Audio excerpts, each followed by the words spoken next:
Hey, so tonight we're going to talk about something most history books kinda gloss over. The lives of women who worked in Victorian brothels. I know, sounds weird for a bedtime story, but honestly, it's a fascinating slice of forgotten history about real women just trying to survive. Oh, and if you're enjoying these stories, I'd really appreciate a like or subscribe. Super curious where you're all listening from, so drop a comment with your location and what time it is there. Always blows my mind how people are falling asleep to this all over the world. Alright, find that cozy spot, take a nice slow breath and just let your body sink into whatever you're lying on. We're heading back to Victorian London and trust me, you're going to be real grateful for that mattress by the time we're done. So congratulations, you just woke up in London 1857, the peak of the Victorian era. It's early morning, maybe 5 or 6, and you're not in some fancy 4-poster bed. You're lying on a slightly lumpy horsehair mattress with a thin woolen blanket pulled over you. The sheets aren't fresh, they're changed once a week at best, and they carry the faint scent of cheap lavender water that doesn't quite mask the mustiness beneath. The room is chilly. Coal for the small fireplace is strictly rationed, especially in the morning hours. The walls are covered in faded floral wallpaper, peeling slightly at the corners where dampness has seeped in. There's a persistent smell that hits your nose, a mixture of coal smoke from thousands of chimneys, the nearby Thames with its distinct aroma of mud and sewage, and something sweeter and more chemical, the perfumes and cosmetics that are tools of the trade here. You're in a room at the back of a brothel in the Haymarket area of London. Not the worst establishment, not by a long shot, but certainly not one of the high-class ones either. You share this small room with another woman. She's still asleep on the other narrow bed, her breathing deep and steady.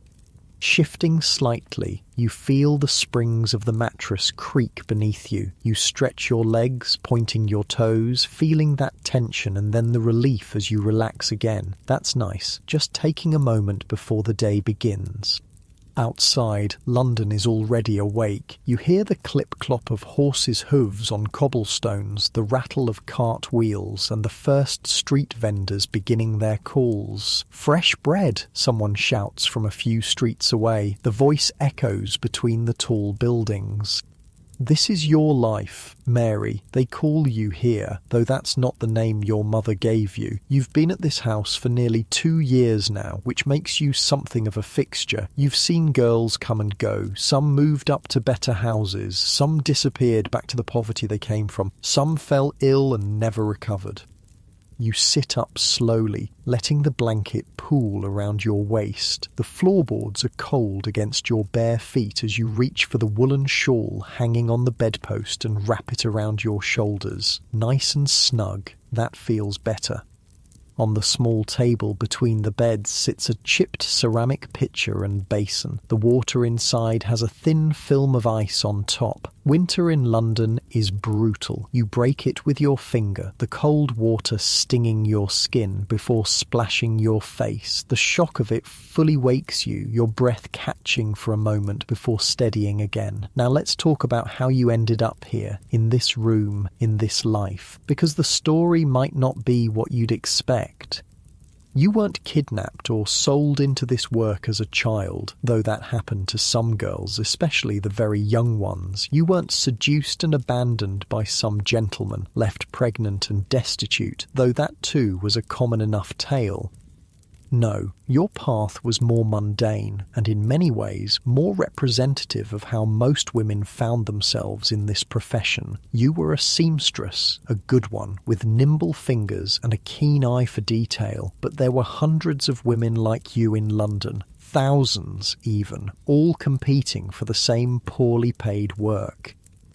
The British Quarterly once noted that compared to the drudgery of a dressmaker's apprentice, factory work was mere play, and they weren't wrong. You would work 14, sometimes 16 hours a day, straining your eyes in poor light, your fingers cracked and bleeding in winter, and for what? Starvation wages that barely kept a roof over your head. You lean back against the wall now, feeling its solid support behind you. Taking a deep breath, you roll your shoulders, feeling some of the tension release. That's better, just easy and relaxed now. You remember the turning point clearly. It was winter, 3 years ago. You hadn't eaten in 2 days. The room you rented was unheated, and you could see your breath misting in the air as you worked frantically to finish a commission that might pay enough for a week's lodging. Your fingers were so numb you kept pricking them with the needle, leaving tiny spots of blood on the fine white linen. A girl you knew, Jane, came to visit. You'd worked together once. She looked different, healthier, better fed, wearing a wool dress that, while not fashionable by upper-class standards, was clean and warm and well-made. She brought food, actual hot food, a meat pie still steaming in its wrapping, and sat with you while you devoured it, trying not to seem as desperate as you felt. "There's a place," she said finally, "a house off Haymarket. The madam is strict but fair. No funny business, no cruelty, 2 meals a day and a decent bed. Medical checks weekly." She paused, watching your face. "You'd make in a night what you make in a week here, Mary. And you wouldn't be killing yourself with this." She gestured at the pile of sewing. You didn't answer right away. You'd been raised properly, in a God-fearing home, but your parents were dead, your brothers scattered to the winds seeking work, and here you were slowly starving to death 1 stitch at a time. The weight of that memory settles over you, and you feel yourself sinking a little deeper into the mattress. Your breathing slows naturally, in and out, just like that. The house is starting to wake up around you. You hear footsteps on the stairs, heavy ones, probably Mrs. Winters, the housekeeper. There's the clatter of coal being shoveled, a fire being lit downstairs in the parlour where the customers wait. The scent of coffee drifts up. Real coffee, not chicory. This house prides itself on small luxuries. Your roommate stirs, mumbling something in her sleep before turning over. Lily, she's called here. She's younger than you by a few years, maybe 19 to your 24, with auburn hair that the gentleman seemed to fancy. She came from a factory in Manchester, she told you once.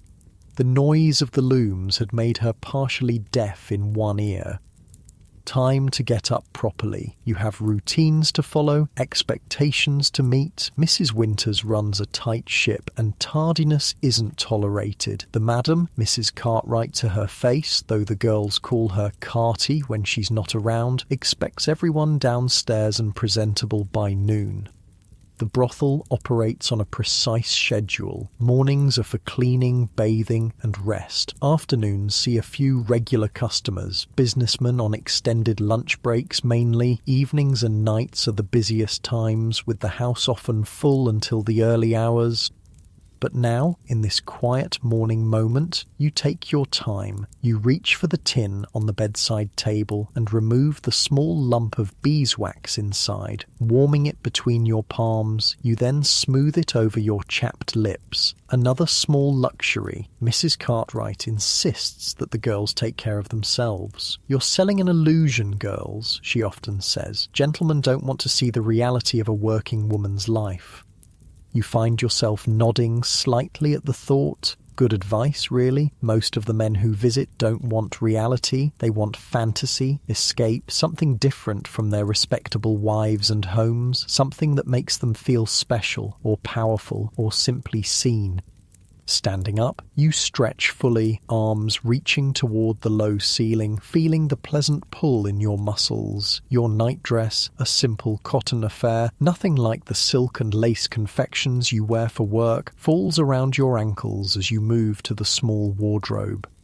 During the day, when not entertaining, you wear ordinary clothes, a simple dress, practical shoes, nothing that would mark you out as different from any other working woman on the streets of London. That's important. While brothels themselves aren't illegal, public solicitation is. The police generally leave established houses alone, especially those that pay the expected bribes, but discretion is still necessary. You select a dark blue dress, slightly faded but well mended, and lay it on the bed. Getting dressed is a slower process than it will be later when you might need to change quickly between customers. Now, you can take your time, enjoying the routine of it. Stockings first, then petticoat, then corset, not tightly laced during the day, just enough to provide structure.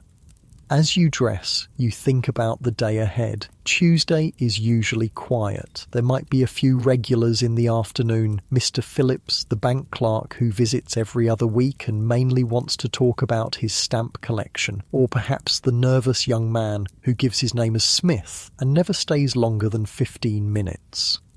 Outside, the sounds of London grow louder as the morning advances. A group of children run past below the window, their shrill voices rising above the general din. A dog barks somewhere nearby. A street vendor begins his melodic call, "Knives to grind, knives to grind." The normality of it all still sometimes strikes you as strange. This life, this work that society condemns as the ultimate female degradation happens right alongside ordinary London life. The baker delivers fresh bread to the brothel just as he does to the respectable boarding house next door. The coalman, the iceman, the laundress, all come and go, providing the same services they provide to any household. You sit back down on the edge of the bed, taking a moment just to breathe, in through your nose, out through your mouth, nice and easy, that's it. There's a quiet knock at the door. "Hot water, miss," comes a voice. Young Betsy, the maid of all work. She's only 13, too young for the house's main business. Mrs. Cartwright took her in when she found her begging on the street, half-starved. Now she helps the housekeeper, runs errands, and sleeps in a tiny room off the kitchen. In a few years she'll likely join the other girls, but for now she's protected, which is more than can be said for many children on London's streets.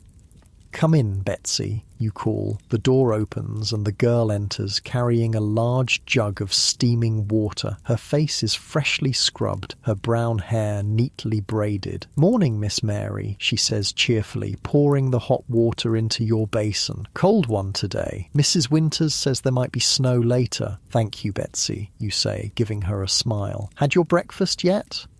"Yes, miss. Cook made porridge with treacle. There's coffee in the kitchen if you want some, and fresh bread too. This is another thing that makes this house better than some. Regular meals, decent food. In the worst brothels, girls might go hungry if business is slow, or be fed scraps barely fit for consumption. Here, Mrs. Cartwright understands that healthy girls earn more money." Betsy leaves and you wash properly with the hot water, enjoying the warmth on your skin. The routine is soothing. Face first, then neck, arms, under your arms, and finally a quick rinse of your most intimate areas. Full bathing happens twice a week in this house. Wednesdays and Sundays. In the copper tub that's brought into the kitchen. It's more frequent than many respectable working-class women manage, actually. Once washed, you feel more human. You run a comb through your hair, dark brown, thick, reaching halfway down your back when loose. For daytime, you twist it into a simple knot at the nape of your neck. Later, for work, you'll style it more elaborately, perhaps with the artificial hairpiece that adds volume and curls. There's a small mirror propped on the dresser, its silver backing spotted with age. You check your reflection briefly. Your face is looking better than it did in your seamstress days. Regular food has filled out the hollows in your cheeks, added a healthier colour to your skin. Your eyes, though, they've changed. More guarded now, more watchful. You've seen things, know things that the innocent girl from the countryside never imagined. You shake off the moment of reflection. No use dwelling on such thoughts. Instead, you focus on finishing dressing, lacing your boots with practiced fingers, each movement precise and familiar. Settling into the rhythm of the task, your breathing naturally slows, in and out, steady and calm. fully dressed now. You're ready to face the day. Your first task will be breakfast, then helping with the general cleaning of the house. Each girl has assigned duties. Yours include dusting the parlour and polishing the glasses in the small bar area. Mrs. Cartwright believes idle hands lead to trouble, so even when not entertaining customers, the girls are kept busy. Lily finally stirs properly, sitting up with a yawn. "Morning," she mumbles, pushing her tangled hair from her face. "What time is it?" "Just past 7, you tell her. "Plenty of time yet." She nods, stretching her arms above her head. "Had that dream again," she says. "The one about the seaside. Have you ever been, Mary? To the sea?" "Once," you say, remembering a rare family outing years ago. "Brighton, when I was small." "I'd like to go someday," Lily says, her voice wistful. "They say the air is different there, cleaner, that you can breathe proper." This is a common dream among the girls, saving enough to escape London to start fresh somewhere else. Some manage it, most don't. The money that seems so good compared to other women's work still slips away, some to lodging and food, some to clothes and necessities for the job, some to small comforts and luxuries that make the life bearable. "You will," you tell her, though you're not sure you believe it. "Keep putting something aside each week, even just a shilling. It adds up." She nods, but you both know how hard it is to save. There's always something: a toothache needing treatment, a dress torn beyond mending, a friend in desperate need. Life has a way of consuming whatever small buffer you try to build. You feel a moment of heaviness at the thought, then consciously let it go. Your shoulders drop slightly as you exhale. "That's better. Just easy now. I'll see you downstairs," you tell Lily, who's finally getting up. "Don't be too long. Mrs. Winters was stomping about earlier, and you know what that means?" "She's in a mood," Lily agrees with a grimace. "I'll hurry." You leave the room, closing the door quietly behind you. The narrow hallway is dimly lit with worn carpet running its length. There are 4 other bedrooms on this floor, all similar to yours. Downstairs are the public rooms, the parlour where customers are received, a small dining room, the kitchen and servants' quarters at the back. The best bedroom, reserved for Mrs. Cartwright's personal use, is on the ground floor, allowing her to monitor comings and goings. The house itself is narrow but tall, squeezed between similar buildings on a side street. It's respectably maintained on the outside, with clean curtains in the windows and a freshly painted door. Nothing identifies it as a brothel. There's no red light, no obvious sign. Customers know to come here through word of mouth, through discreet advertisements in certain publications, through the network of cab drivers and hotel porters who receive commissions for directing gentlemen this way. As you descend the stairs, the smell of coffee grows stronger, mingling now with baking bread and frying bacon. Your stomach rumbles in response. The wooden stairs creak slightly underfoot, a homely, familiar sound. You run your hand along the banister, feeling its smoothness from years of similar touches. The house is warming up now as fires are lit in the main rooms. That persistent London chill is retreating, at least within these walls. You can hear the housekeeper's voice from the kitchen giving instructions to the cook, the normal domestic sounds of any household beginning its day. And for now, in this moment, it could almost be any house, any life. There's a rhythm to the morning that's soothing in its predictability, a pattern that carries you forward, one step at a time, through each day. You feel your body settling into that rhythm, your breathing matching its gentle pace, in and out, easy and calm. You pause at the bottom of the stairs, taking a moment just to be. Your muscles feel loose and comfortable, your mind quiet. Despite everything, there's a certain peace in this moment, in the simple fact of being alive, of having survived another night in a city that devours so many. The kitchen door is open, warm light spilling into the hallway. You can see the cook at the stove, her broad back turned to you as she works. Betsy is setting the table in the corner where the servants and girls eat together. Mrs. Winters is reading a letter, her spectacles perched on her nose, her grey hair neatly tucked under a cap. An ordinary scene, a moment of calm before the complex dance of the day begins. You take a deep breath, filling your lungs completely, and then release it slowly. Your shoulders drop, tension flowing away like water. You're ready now. You step forward into the kitchen's warmth, into the mingled scents of coffee and bread and wood smoke, into the quiet chatter of the beginning day. There's bacon frying in the pan, its rich aroma making your mouth water slightly. Your stomach gives another little rumble of anticipation. "Morning, Mary," says the cook without turning around. She has an uncanny ability to identify each person by their footsteps. "Sleep well?" "Well enough," you answer, moving to help Betsy with the table settings. The routine of it is comforting, the familiar weight of the plates, the precise arrangement of the cutlery. Your hands move automatically while your mind drifts, pleasant and unfocused. Outside, London continues to wake. A church bell rings in the distance, marking the hour. Voices call in the street, vendors, neighbours, children. The endless symphony of the city rises and falls like breath, in and out, like waves at that seaside Lily dreams of visiting. Rising and falling, a gentle rhythm that carries you along as you sink deeper into the familiar patterns of the day, your body relaxed and comfortable, your breathing steady and slow as you move around the warm kitchen, helping prepare for breakfast with the others.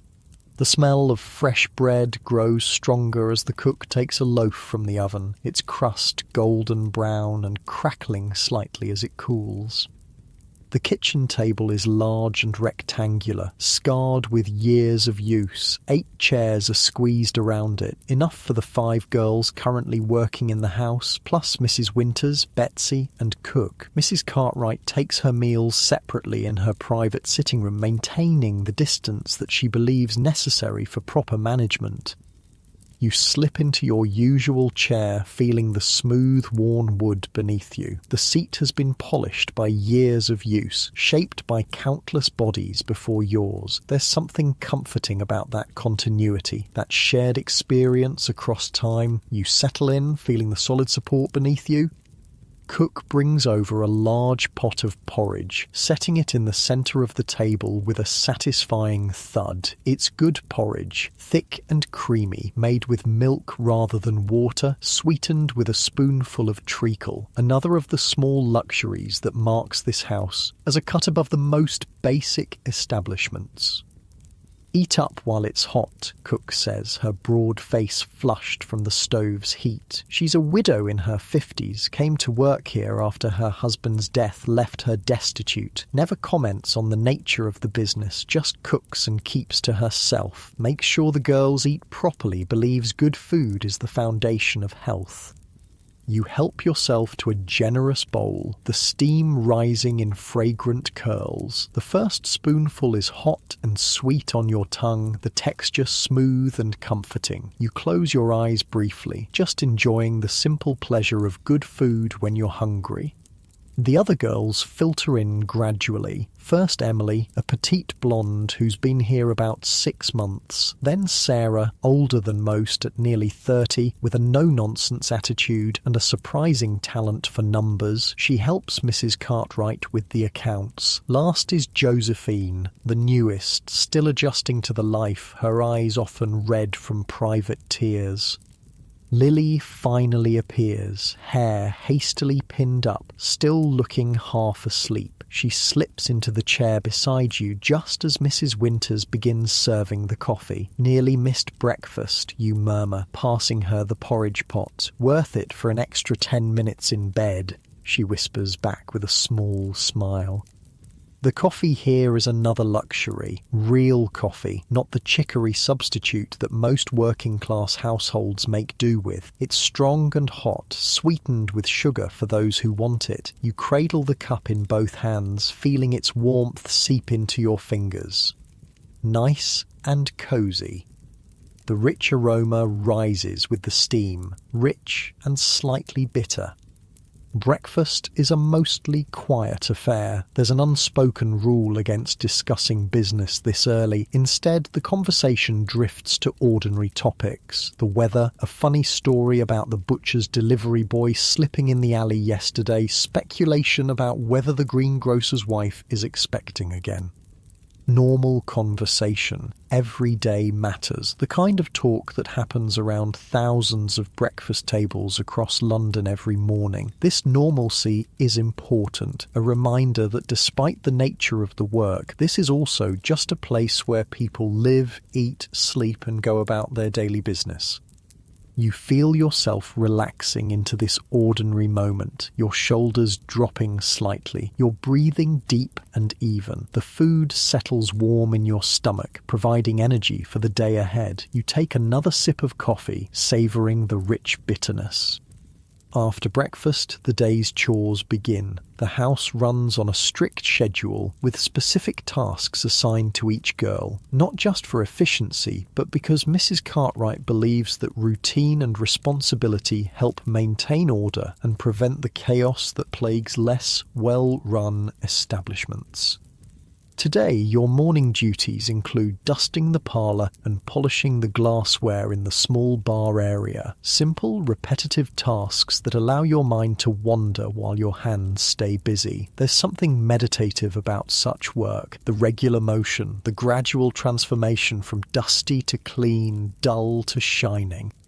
The parlour is the main public room of the house, where customers are first received. It's decorated in a style that might be called respectable with hints of luxury. Solid furniture in dark wood, upholstered in red velvet that's slightly worn at the arms but still plush. Heavy curtains in a matching shade tied back during the day to admit what little London sunlight filters through the perpetual haze of coal smoke. A few carefully chosen paintings on the walls, landscapes mostly, with one mildly suggestive classical scene featuring draped nymphs. Nothing too obvious, nothing that would immediately identify this as a brothel to a casual observer. That's deliberate. Maintaining a veneer of respectability protects everyone. If a police officer did enter, there would be nothing immediately incriminating to see. Just a private home with several young women in residence. Suspicious perhaps, but not definitively illegal.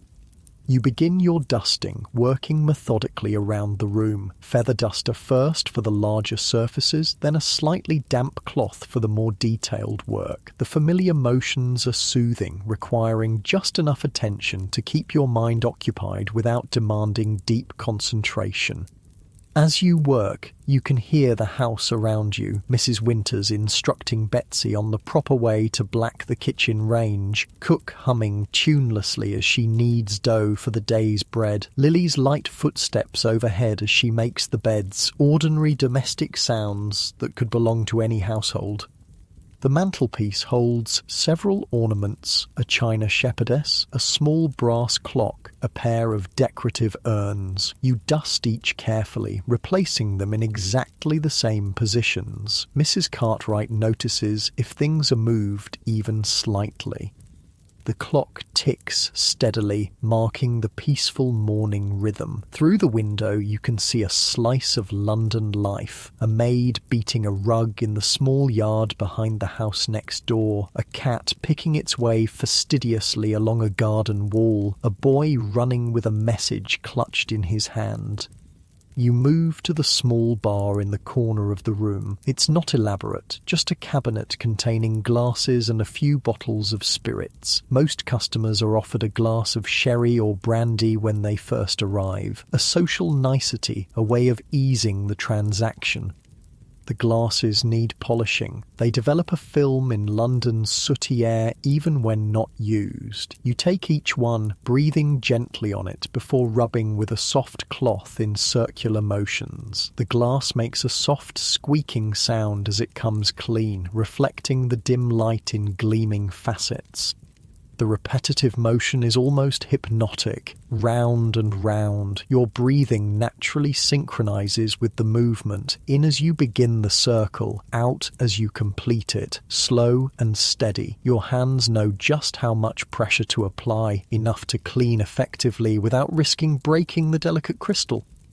Time passes peacefully as you work. The morning light shifts gradually, painting slow-moving patterns on the floor. Your mind drifts to pleasant, undemanding thoughts. The afternoon ahead, the book you're slowly reading in your spare moments, Dickens' latest, borrowed from Sarah, who gets them from a customer who owns a bookshop, the new ribbon you might buy for your hair if business is good this week. Simple thoughts, immediate concerns. You've learned not to dwell too much on the past or worry too far into the future. This life teaches you to exist primarily in the present, to take each day, each hour, each moment as it comes. The sound of the front door opening and closing brings you back to full awareness. Heavy footsteps in the hallway, a man's tread, then Mrs. Cartwright's voice, pitched lower than she uses with the girls, her tone professional but welcoming. "Good morning, Doctor. Thank you for coming so promptly." It's Wednesday, medical examination day. Every week the doctor visits to check the girls for signs of disease. It's one of Mrs. Cartwright's strictest rules, and one of the reasons her house maintains its reputation. In many brothels, disease runs rampant, with devastating consequences for both the women and their customers. Here, any girl showing symptoms is immediately removed from work and treated, expensive in the short term, but ensuring the long-term viability of the business. You finish polishing the last glass, setting it carefully in place. The doctor's arrival means a change in the day's rhythm. Examinations will take most of the morning, conducted in Mrs. Cartwright's private sitting room, converted temporarily into a consulting room. Each girl will be seen individually, the results recorded in a small notebook that Mrs. Cartwright keeps locked in her desk. You return the polishing cloth to the kitchen, where Mrs. Winters is now supervising Betsy's efforts at vegetable preparation. Carrots and onions are being chopped for the midday stew, their fresh, earthy scent mingling with the yeasty smell of rising bread dough. "Parlour's done, you tell Mrs. Winters. Shall I help here until the doctor's ready for me?" She looks up from inspecting Betsy's knife technique. "No need. He's seeing Josephine first, then Lily. You've time for your washing if you want. Personal laundry is done individually, each girl responsible for her own intimate items. The house laundress comes only for sheets, towels, and larger pieces. So once a week, usually on Wednesdays before bathing, you wash your personal things, the cloths used for monthly courses, undergarments, stockings. You collect your basket from the small cupboard off the kitchen and carry it through to the scullery at the back of the house. It's cooler here, with a stone floor and a large sink. You pump cold water into a copper basin, then add a kettle of hot water from the range to take the chill off. The physicality of washing is satisfying. The rhythmic movement of hands in water, the transformation of soiled to clean. You work methodically, rubbing soap into the fabric, working it with your fingers, rinsing thoroughly. The water turns cloudy, tiny soap bubbles catching the light in rainbow colours. This quiet, necessary task gives you time to think. The doctor's visit always prompts reflection. It's a reminder of the risks of this life, the diseases that can ravage a woman's body, bringing pain, disfigurement, and eventually death. You've seen it happen to others, a persistent cough that gets worse, not better, suspicious sores that don't heal. The telltale signs that mean a girl will soon disappear from the house, usually to one of the charitable hospitals if she's lucky, or to suffer alone if she's not. So far, you've been fortunate. careful. Mrs. Cartwright insists that certain precautions are taken with all customers, not foolproof, but better than nothing, and the weekly examinations catch problems early when they can still be treated. Still, you know this luck cannot last forever. Few women survive more than a few years in this profession without contracting something. It's a calculated risk, weighing the certainty of starvation in more respectable work against the possibility of disease in this one. You wring out the last piece, a cotton chemise, twisting it firmly to remove excess water. The muscles in your forearms flex with the motion, a pleasant sensation of strength and capability. Your hands, despite the harsh soap and water, are still relatively soft and smooth, another necessity of the work. Customers don't want to feel calloused hands on their skin. Carrying the damp laundry, you head out to the small yard behind the kitchen. A clothesline stretches from the house to a post near the wall, and you hang your things carefully using wooden pegs to secure them against the breeze. The air is cold but dry, good drying weather if the threatened snow holds off. The yard is tiny, just a small rectangle of flagstones with a few struggling plants in pots, but it's open to the sky, and after the confines of the house, you take a moment just to breathe the outside air. It's not fresh by any rural standard. London's atmosphere is always tainted with smoke and fog, but it's cooler and cleaner than inside. You tilt your face up, feeling the weak winter sunlight on your skin. A rare moment of pure physical pleasure, asking nothing of you, just the sensation of light and air. Your breathing deepens naturally, your chest expanding more fully. That feels good, just taking a moment for yourself. The back door opens and Lily pokes her head out. "Doctor's almost done with me. You're next," she says. Then, noting your upturned face, "Anything interesting up there in the sky?" You smile, lowering your gaze. "Just the usual. Sun, clouds, freedom." She snorts softly, understanding the half-joke. "Well, come in before you freeze. Mrs. Winters is heating water for tea, and Cook's made those currant buns you like." The promise of warm food and drink is tempting after the cold yard. You follow Lily inside, feeling the heat of the kitchen envelop you like an embrace. The contrast makes your skin tingle pleasantly as circulation returns to your chilled fingers. The kitchen is the heart of the house, the warmest room where everyone gravitates in their free time. Now, with midday approaching, it's busy with food preparation. Cook stands at the large table, rolling out pastry for a meat pie, her strong arms dusted with flour to the elbows. Mrs. Winters sits in the corner chair that's unofficially hers, darning a stocking with tiny, precise stitches. Betsy moves between them, fetching, carrying, learning by observation and instruction. You accept a mug of tea from Lily, wrapping your hands around its warmth. The steam rises, carrying the fragrant, slightly bitter aroma. You blow gently across the surface, watching the ripples spread in concentric circles. Something soothing about that simple physics. Action and reaction, cause and effect, predictable in an unpredictable world. "How was it?" you ask Lily quietly, referring to the examination. She shrugs.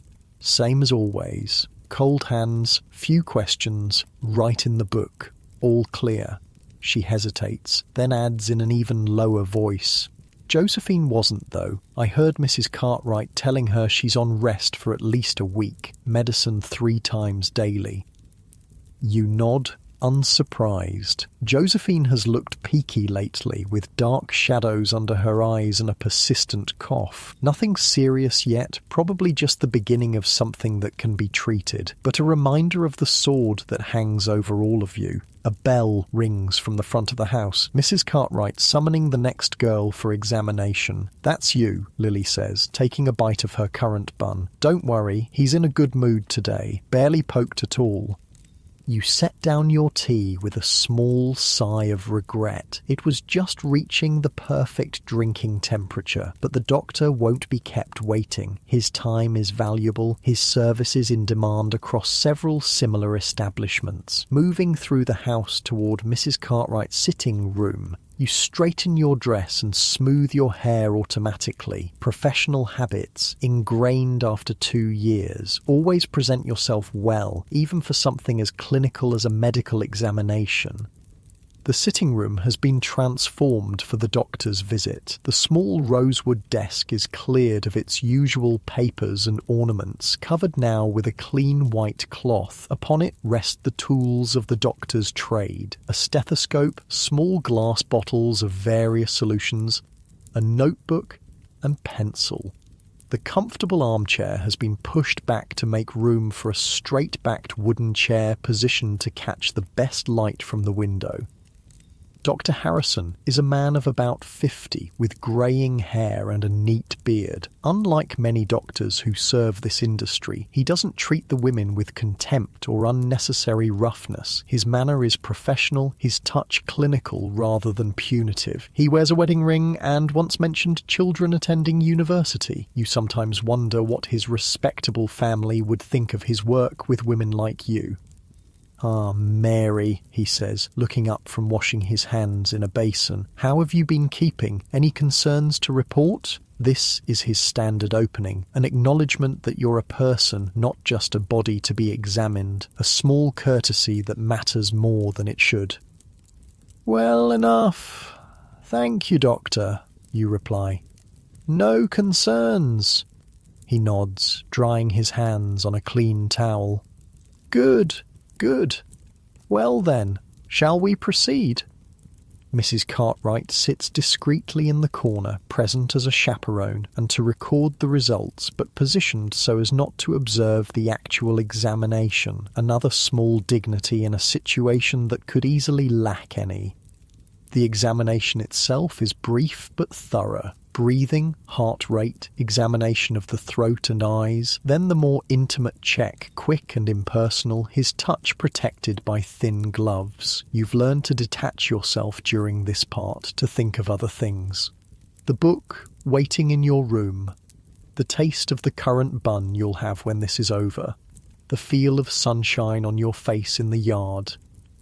"All appears to be in order," he says finally, stepping back and removing his gloves. "Continue as you are." He makes a note in his book, then nods to Mrs. Cartwright, who rises and escorts you to the door. In the hallway she murmurs, "Send Sarah in next, please," before returning to the room. The examination leaves you feeling slightly hollow, as it always does, not because of any pain or discomfort, there was none, but because of the reduction of your person to a collection of bodily functions to be assessed and judged. Necessary, yes, for your own protection as much as anyone's, but still, there's an emptiness that follows. You return to the kitchen, deliver the message to Sarah, and reclaim your cooling tea. The solid mug feels good in your hands, grounding you back in your body after the clinical disconnection. You take a long sip, then reach for one of the currant buns. It's still slightly warm. The currant's plump and sweet against the bland background of the dough. The clock in the hallway strikes 12, noon already. The morning has passed quickly, as it usually does on busy days. Soon the house will shift into its afternoon mode. There might be customers as early as 1 o'clock, businessmen taking extended lunch breaks, mostly. Regular clients who know the quieter hours mean more attention and less waiting. You finish your tea and bun, brushing crumbs from your dress. There's time for a quick visit to your room before the afternoon begins, a chance to check your appearance, perhaps change into something slightly more suitable for receiving customers than your morning work dress. The stairs creak familiarly underfoot as you climb to the upper floor. The house has settled into its midday quiet, that brief lull between morning chores and afternoon business. Even the sounds from outside seem muted, as if the whole street is taking a collective breath. Your room welcomes you with its familiar shapes and scents. Small, yes, and sparse by wealthy standards, but still yours in a way few spaces have been. The bed where you began your day, the small chest where you keep your clothes and few possessions, the window that offers a limited but precious view of sky above the rooftops. You catch sight of yourself in the small mirror, cheeks slightly flushed from the kitchen's warmth, hair still neat from morning brushing. You look ordinary, just a young woman in a simple dress, indistinguishable from thousands of others walking London streets. Nothing marks you visibly as what society would call fallen. No scarlet letter, no visible sign of moral judgment. This thought brings a small, wry smile to your lips. The hypocrisy of it all still strikes you sometimes, how the same society that condemns women like you creates the conditions that make this life necessary, then supplies the customers who make it profitable. But philosophical musings won't get you through the afternoon. You open the chest, considering what to wear. Not the finest things, those are saved for evening when the wealthier customers come, but something a step above the plain work dress. You select a blue dress with slightly more fashionable lines, made of cotton rather than wool, with a touch of lace at the collar, respectable enough not to alarm, attractive enough to entice. Changing is quick. You're practiced at dressing and undressing efficiently. The fresh dress feels good against your skin, the fabric lighter than the sturdy work dress. You check your hair, adding a few pins where needed, and pinch your cheeks lightly to bring colour to them. No cosmetics yet. Those, too, are saved for evening.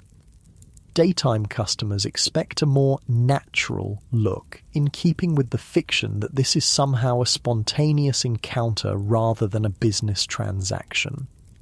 Ready now, you sit on the edge of the bed for a moment, just breathing slowly and deeply, in through your nose, out through your mouth, preparing yourself mentally for the shift from private person to professional. The separation between the two is important, a protective boundary that helps preserve some core of self amid the demands of the work. Your body feels relaxed, your mind clear. The bed supports you comfortably as you sit, your weight sinking slightly into the mattress. That connection to the physical world, the solid reality of objects, of sensations, helps center you. You run your hand over the blanket beside you, feeling its slightly rough texture against your palm. Real, present, now.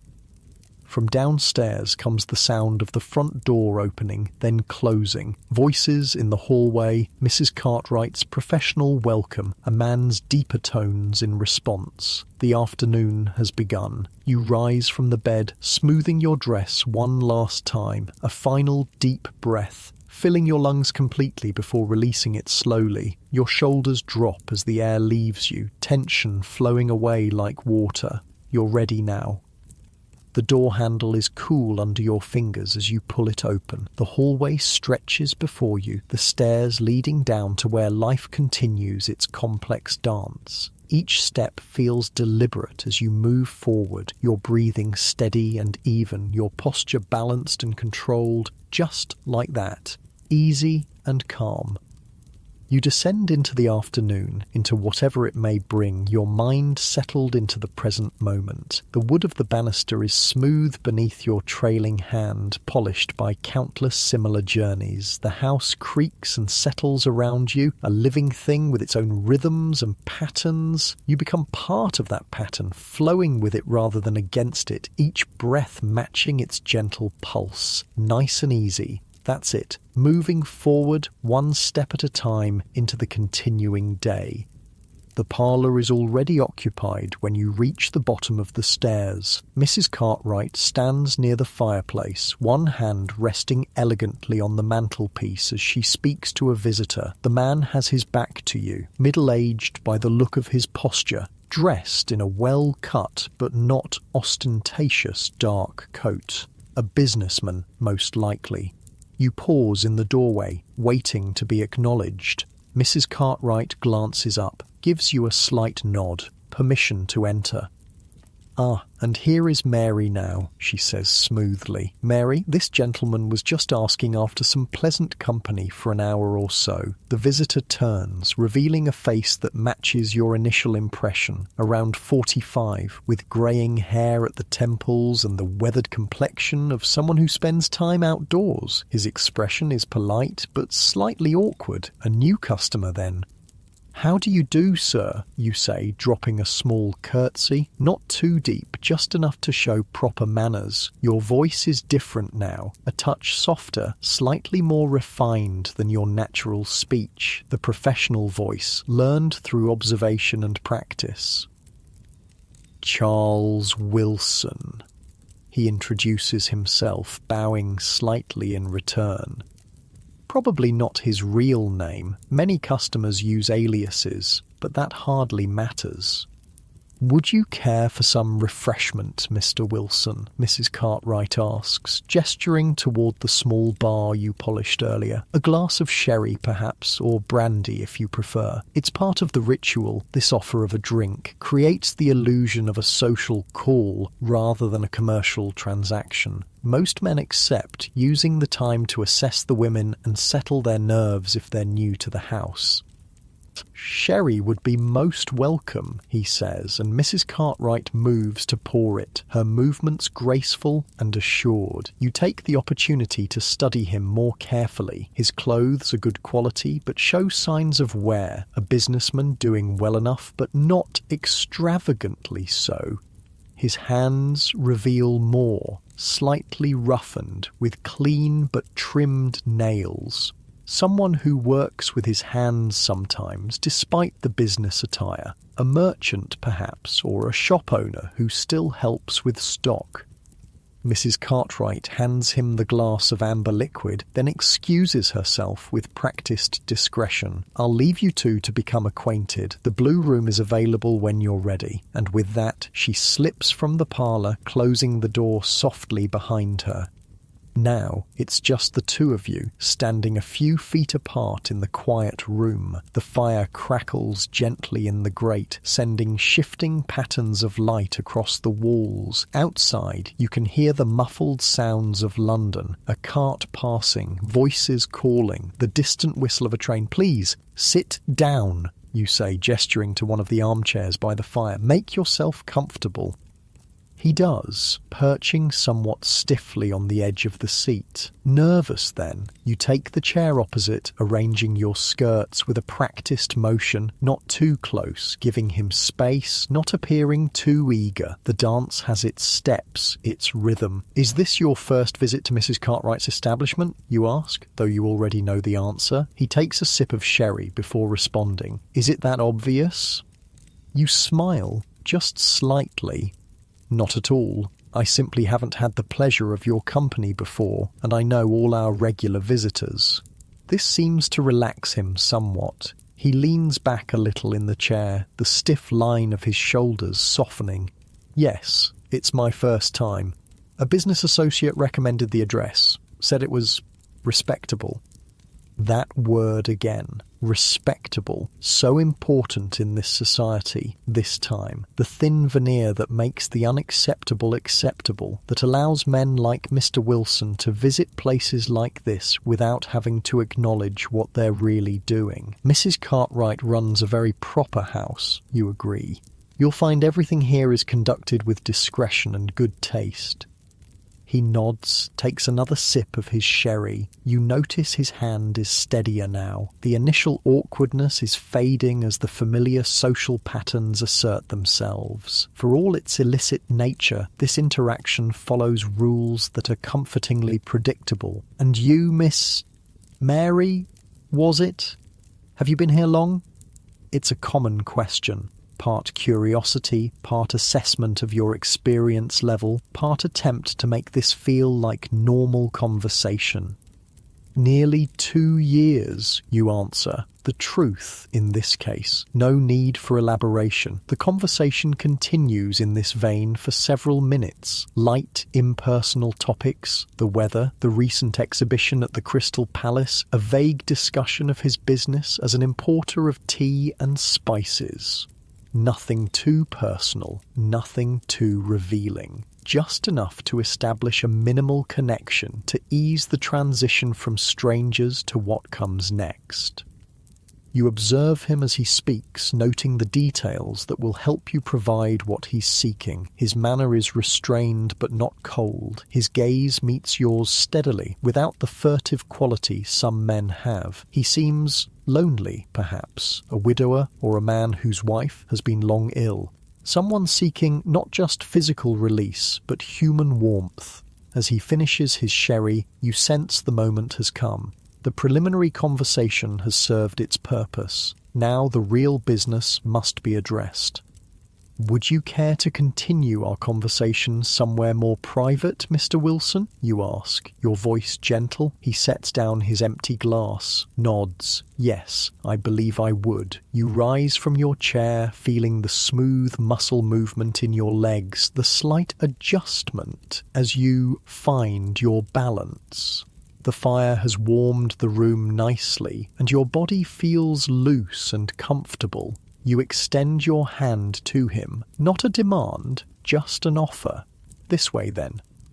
He takes your hand briefly as he stands, then releases it. You lead him from the parlour, through the hallway and up the stairs. The blue room is on the first floor, a designated room for daytime visitors that isn't any girl's personal space. It's simply decorated but comfortable, with a large bed, a washstand and a small chest of drawers containing the necessary supplies. The transaction itself is unremarkable. Mr. Wilson is polite, not rough, grateful for the warmth and attention. He stays for the full hour he's paid for, though the physical act takes only a small portion of that time. The rest is spent in quiet conversation, his head resting on your shoulder, your hand stroking his hair gently. This too is part of what he's purchased, the illusion of intimacy, of being cared for. When the time is up, Mrs. Cartwright has a clock that chimes in the hallway, eliminating the need for awkward reminders. He dresses quickly, but not hurriedly. There's a dignity in his movements, an attempt to maintain propriety even in this most improper of situations. "Thank you," he says simply as he prepares to leave.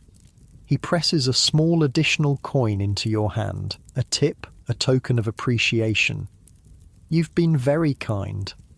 "It was my pleasure," you respond, the professional phrase coming automatically. But in this case, it wasn't entirely untrue. As customers go, Mr. Wilson was considerate, clean, and uncomplicated. In this life, that counts as a good encounter. You show him to the stairs, where Mrs. Winters appears as if by magic to escort him the rest of the way down. The housekeeper will see him out discreetly, ensuring he doesn't encounter anyone coming in. Maintaining the illusion of privacy and exclusivity is important for the house's reputation. Once he's gone, you return to the blue room. Now comes the part of the job that customers never see, the cleaning up, the preparation for the next visitor. You strip the used sheet from the bed efficiently, bundling it for the laundry. From the chest, you take a fresh one, shaking it out with a practiced flick before smoothing it over the mattress. The pillowcase is changed too, the used one added to the laundry pile. At the washstand, you clean yourself thoroughly with the cloth and water provided. This is important, not just for hygiene, but for your own sense of separation between encounters. Each customer remains distinct, each interaction contained. There's a certain ritual to it that helps maintain boundaries. The used water is dumped into the slop bucket beneath the stand to be emptied later by Betsy. You refill the basin from the large pitcher, making sure everything is ready for the next use. The towels are straightened, the small cake of soap repositioned on its dish.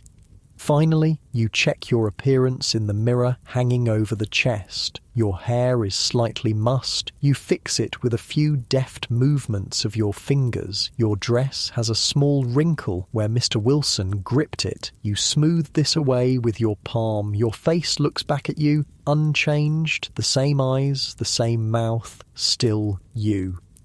This moment of quiet after a customer leaves is oddly peaceful, a pause between acts, a breath between words. You allow yourself to simply stand there for a moment, feeling the solid floorboards beneath your feet, listening to the house's small sounds. The ticking of the clock, the distant clatter from the kitchen, the muffled voices from downstairs.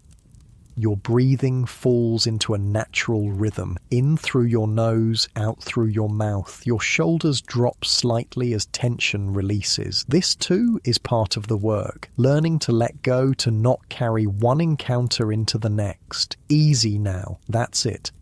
The hallway clock strikes 3, the afternoon advancing. You gather the bundle of used linens and leave the blue room, pulling the door closed behind you. The laundry goes down the back stairs to the scullery, where it joins the growing pile for the laundress who comes tomorrow. In the kitchen, you find Lily and Emily sitting at the table, sharing a pot of tea. They look up as you enter. "Wilson?" Lily asks, pushing a clean cup toward you. "New one, isn't he?" You nod, pouring yourself some tea. Seems decent enough. Widower, I think. Tea merchant. This kind of exchange is common, sharing information about customers, especially new ones. It's partly gossip, partly practical. Knowing what to expect from each visitor makes the work easier, safer. "Better than my afternoon," Emily says with a grimace. Old Mr. Peterson again, same as always, wants to talk about his collection of snuff boxes for 45 minutes, then 5 minutes of the most mechanical, well, you know, and always smelling of those horrible lozenges he sucks. You smile sympathetically, settling into a chair with your tea. The sturdy wooden seat feels good beneath you, supporting your weight after standing.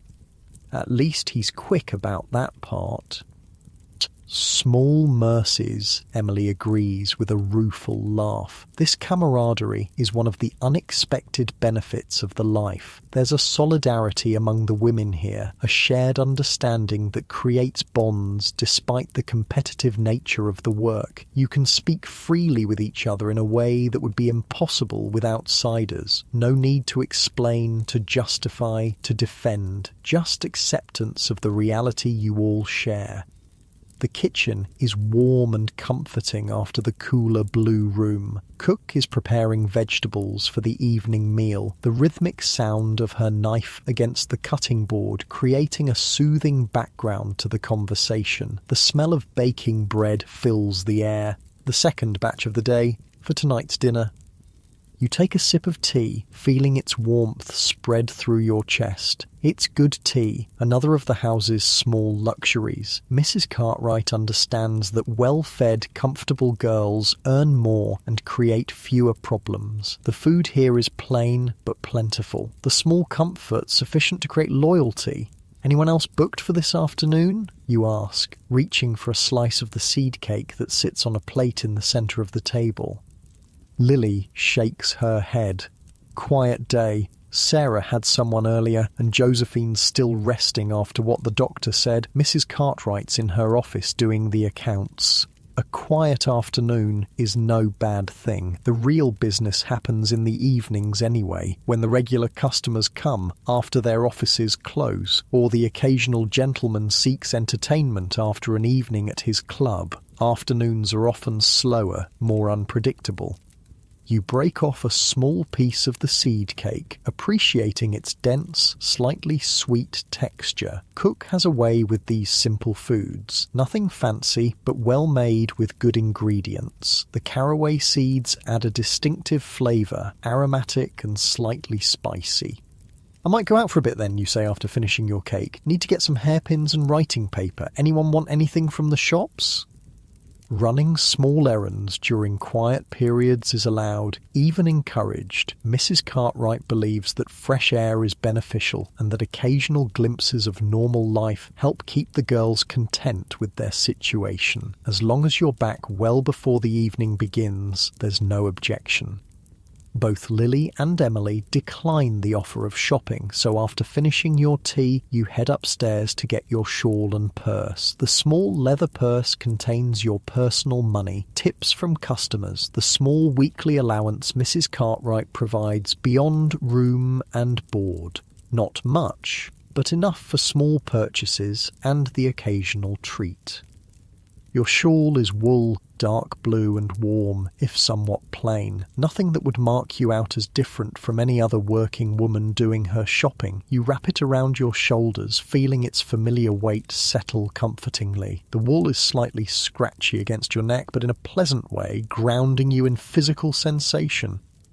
The streets outside are busy with afternoon activity. Delivery carts rumble over the cobblestones, servants run errands for their employers, street vendors call their wares. You join this flow of humanity, anonymous in your plain dress and shawl. No one looking at you would guess your profession. You're just another young woman going about her business. There's freedom in this anonymity, in these brief excursions into ordinary life. The simple pleasure of walking at your own pace, choosing your own direction. Your muscles work smoothly as you navigate the uneven pavement, your breathing deepening naturally with the exercise. The cool air feels good on your face after the enclosed warmth of the house. The haberdashery is your first stop, a small shop tucked between a greengrocer and a bookbinder. The bell above the door jingles as you enter, and the proprietress looks up from her work, her spectacles perched on the end of her nose. "Afternoon, miss," she says, neutral but not unfriendly. "What can I help you with today?" "Hairpins, please," you reply. "The black ones, medium size." She nods, reaching beneath the counter for a small box. 6pence for a dozen. Good quality these, won't bend out of shape like the cheap ones. You count out the coins carefully. Not that money is particularly tight at the moment, but habits of economy are deeply ingrained. The proprietress wraps the hairpins in a small paper packet, passing it across the counter with a business-like nod. Next is the stationer's, 3 streets over. Here you purchase a small packet of writing paper and envelopes and a new pencil. The elderly man who serves you is more talkative than the haberdashery woman, commenting on the weather, asking if you're buying the paper for correspondence with a sweetheart. You smile and make non-committal responses, playing the role of a respectable young woman with perfect conviction. These small interactions with the outside world have their own peculiar pleasure. The pretense of normality, the brief escape from your actual circumstances. For these few minutes walking these few streets, you could be anyone, a shop girl, a governess, a daughter running errands for her family. But the fantasy has its limits, its boundaries. There are streets you don't walk down, shops you don't enter. The respectable tea room where ladies meet their friends is not for you. The church with its judgmental spire seems to follow you with invisible eyes. Even in anonymity, there are reminders of your place. Your final stop is the baker's, where you indulge in a small luxury, a jam tart, the pastry still slightly warm, the strawberry filling sweet and tangy. You eat it as you walk, savouring each bite, licking a spot of jam from your finger with simple pleasure. Small joys, immediate satisfactions, that's the currency of this life. The walk back to the house is slower, more meandering. You're in no hurry, and the activity feels good after a morning mostly spent indoors. Your body moves easily, muscles working in familiar patterns, joints flexing and extending with each step. There's a satisfaction in this basic functioning, this physical capability. Your lungs fill and empty, your heart beats steadily, your eyes take in the complex visual tapestry of the London street. Just existing, just being. By the time you return to the house, the afternoon is advancing toward evening. The quality of light is changing, the shadows lengthening, the air taking on the particular golden hue that precedes sunset. You unlock the front door with your key. Each girl has another mark of Mrs. Cartwright's trust and good management, and step back into the warm interior. The house feels different now, charged with a subtle energy. Evening preparations are underway. You can hear movement upstairs, voices calling between rooms. The shift is beginning from the quieter daytime rhythm to the busier evening pace. Mrs. Winters intercepts you in the hallway, her practical face set in its usual expression of mild disapproval. There you are. Mrs. Cartwright wants everyone ready by 7 tonight. We've had several messages. Could be a busy evening. You nod, already mentally adjusting your plans. I'll start getting ready then. Has Cook said when dinner will be? 5:30. Early tonight because of the bookings? She eyes the small packages in your hands. Got what you needed, did you? Yes, thank you. You hold up the paper packet of hairpins as evidence. She nods, satisfied, and continues on her way toward the kitchen, her keys jingling softly at her waist. Mrs. Winters doesn't disapprove of you personally. She's fair in her way, but her position requires a certain austerity, a distance from the girls whose work she facilitates, but doesn't engage in. Upstairs, the atmosphere is one of purposeful activity. Doors stand open along the hallway, the girls moving between rooms, borrowing items, calling advice to each other. Evening preparation is both individual and communal, each woman responsible for her own appearance, but all helping each other with the parts that are difficult to manage alone. In your room, you find Lily already half-dressed in her evening clothes, struggling with the buttons down the back of her green silk dress. You set down your purchases and move to help her, your fingers working nimbly at the small fabric-covered buttons. Thanks, she says with relief. Thought I'd get a head start since Mrs. Winters said it might be busy. Good idea. You finish the last button and step back to assess the effect. The green looks well on you, brings out your eyes. She turns to examine herself in the small mirror, patting her auburn hair, which is already arranged in an elaborate style with borrowed hairpieces to add volume. Do you think? Not too gaudy? Not at all. Elegant, but noticeable. Perfect. This exchange of compliments and reassurance is another part of the preparation ritual. The evening clothes are a costume of sorts, a uniform for the role you'll all play later, more elaborate than daytime wear, more revealing in some ways, though still within certain boundaries of taste. Mrs. Cartwright doesn't approve of the garish styles worn in lower establishments. No bright reds or excessive cosmetics here. Lily leaves to finish her preparations elsewhere, and you begin your own transformation. First, a more thorough washing than the quick clean-up after Mr. Wilson. The water in the basin is cold now, but refreshing as you splash it over your face and neck, then use a cloth for the rest of your body. The chill raises small bumps on your skin, a not unpleasant sensation of aliveness. From the chest, you take your own evening clothes, a dress of deep blue silk, slightly faded but still elegant. The colour is good with your dark hair and eyes, the cut flattering to your figure without being obviously provocative. It's one of 3 such dresses you own, rotated carefully to extend their wear. Good clothes are an investment in this profession. They attract a better class of customer, command higher prices.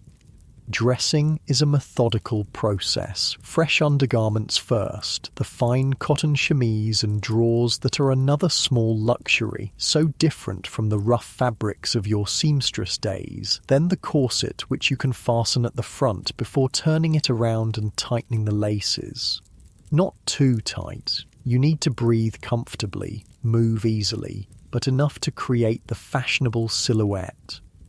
The petticoats follow, adding volume to the skirt of the blue dress which comes last, settling over the foundations like the final layer of a complex confection. There's satisfaction in this building up, this creation of an image. The physical sensations ground you, the slight restriction of the corset around your waist, the swish of the petticoats against your legs, the smooth, cool touch of silk against your arms.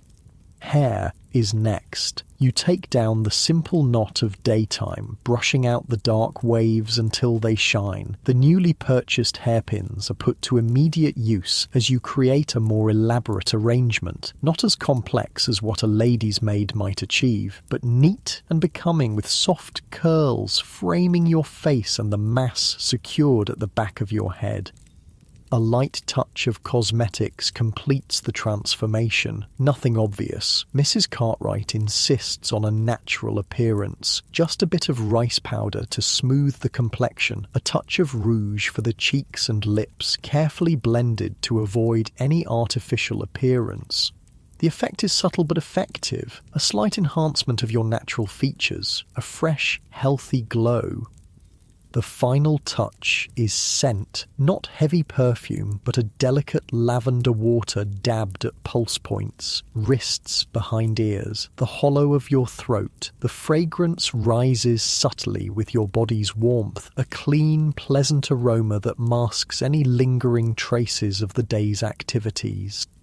You step back, assessing the result in the mirror. The transformation is complete, from ordinary working woman to something more refined, more alluring. Not a lady, exactly. That fiction wouldn't be believable, but a woman of certain attractions, of particular charms. Someone worth spending time with, worth paying for. The clock in the hallway strikes 5:30. Dinner time. You make your way downstairs, the silk dress rustling softly with each step, the slight additional weight of the evening clothes changing your posture, your movement, back straighter, steps more measured. The physical difference reinforces the mental shift from private self to professional persona. Dinner is served in the dining room rather than the kitchen, another distinction between day and evening routines. The table is set simply but properly, with clean linen and decent cutlery. Mrs. Cartwright joins the girls for this meal, sitting at the head of the table in her own evening dress of dark purple silk. Her presence elevates the occasion, reinforces the standards she expects. The food is plain but plentiful, a hearty beef stew with plenty of vegetables, fresh bread still warm from the oven, and a rice pudding with raisins for dessert. Good, filling food to provide energy for the evening ahead. Wine is served as well, a glass each, enough to create a pleasant warmth, not enough to dull the wits. Conversation flows easily around the table. The shared meal is a moment of community before the individual work of the evening begins. You find yourself seated between Sarah and Emily, with Lily across from you. Josephine is absent, still resting on the doctor's orders. "I heard Mr. Henderson might come tonight," Emily says, breaking off a piece of bread. "Haven't seen him in weeks." Sarah nods, spearing a piece of beef with her fork. Business trip to Glasgow, apparently. His regular night would have been last Thursday. This exchange of information continues throughout the meal. Who might visit, who's been absent, which regular customers might be expected. It's partly professional preparation, partly the ordinary gossip of any workplace. The men you all service become characters in a shared narrative, their habits and preferences common knowledge. Mrs. Cartwright listens more than she speaks, occasionally correcting a detail or adding a piece of information the girls don't have. Her role is complex: employer, protector, disciplinarian, sometimes even mentor. She maintains a certain distance, but there's no cruelty in her management, no unnecessary harshness. As dinner concludes, she addresses the table at large. As Mrs. Winters may have mentioned, we have several definite bookings for tonight and likely more casual visitors. Mr. Harrington has requested Emily specifically. Mr. Lawrence and Mr. Benson are expected around 8. Both are open to whomever is available. There may be others. Several messages suggested possible visits. She pauses, her gaze moving around the table. I expect everyone to conduct themselves with their usual decorum. Remember, quality of service, not quantity, is what maintains our reputation. This little speech is part reminder, part encouragement. The subtext is clear. A busy night means good income for everyone, but standards must not slip in the pursuit of maximum profit. It's what distinguishes this house from many others, this balance between business and certain principles. As the plates are cleared by Betsy and Cook, Mrs. Cartwright rises, signalling the end of the communal portion of the evening. I'll be in my office for the next hour, then in the parlour to receive guests. Good evening, ladies. With that, she leaves, her purple silk rustling impressively as she exits. The girls remain at the table a few moments longer, finishing their wine, extending this last period of relative freedom before work begins in earnest. You sip the last of your wine, enjoying its fruity warmth as it slides down your throat. Your body feels relaxed, well-fed, prepared for what's to come. The chair supports you comfortably. The dining room's warmth envelops you like an embrace. This moment of quiet before the evening's activity has its own particular peace. Your breathing is deep and even, your mind calm and present. Just this moment, just this experience. That's all. Gradually, the girls disperse, back to their rooms for final preparations, to the parlour to arrange things just so, to the kitchen for a last cup of tea before the night begins. You remain seated for a moment longer, savouring this small pocket of stillness amid the accelerating rhythm of the house.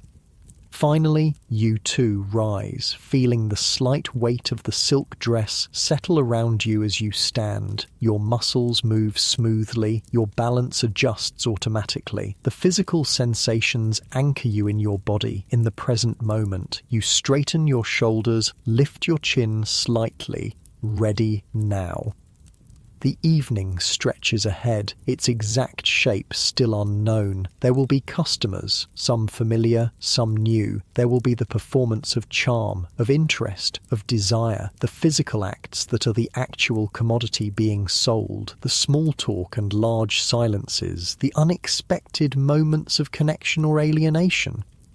But all that is still to come. For now, there's just this transition, this movement from one state to another. You walk toward the parlour where the first act of the evening will begin. Your footsteps are measured, your breathing steady. The blue silk rustles softly with each step, a gentle accompaniment to your movement. Your hand trails lightly along the wall as you walk, feeling the slight texture of the wallpaper beneath your fingertips. Present, aware, centered in your body and this moment.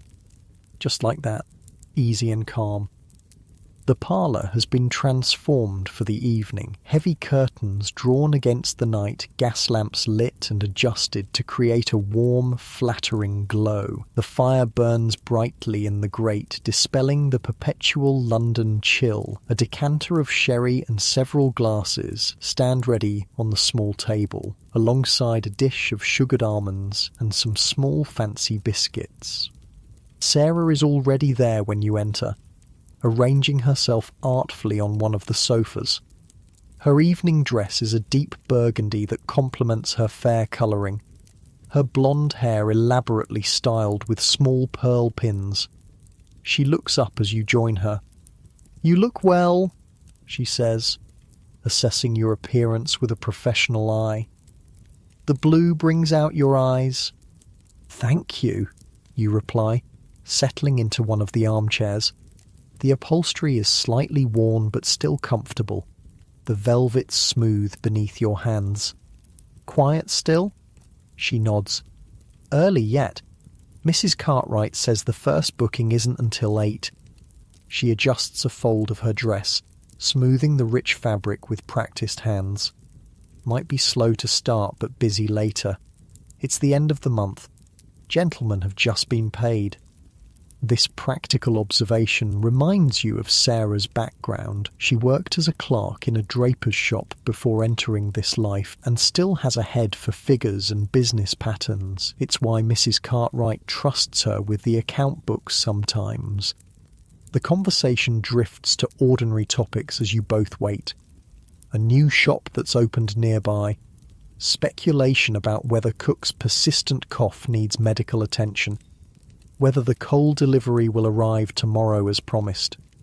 normal concerns, domestic matters. The kind of talk that might happen in any household. Gradually, the parlour fills as the other girls join you. Emily in pale green silk that contrasts beautifully with her dark curls. Lily in her rich emerald that emphasises her auburn hair and fair skin. Even Josephine makes an appearance, though she's under strict instructions not to entertain tonight, just to sit in the parlour for company and conversation, building relationships that might lead to future business. Mrs. Winters brings in tea, another part of the evening ritual. Unlike the plain pottery mugs used during the day, the evening tea is served in proper china cups, thin enough that the lamplight shines through them when raised. The tea itself is the same, but the presentation elevates it, creates the atmosphere of refinement that Mrs. Cartwright insists upon. You take your cup, feeling its delicate weight in your hand, the warmth seeping through the fine porcelain to your fingers. The rim is smooth against your lips as you sip, the familiar taste both comforting and stimulating. The ritual of it, the careful holding, the measured drinking, helps settle you into the evening's mindset. Each small movement deliberate, controlled, conscious.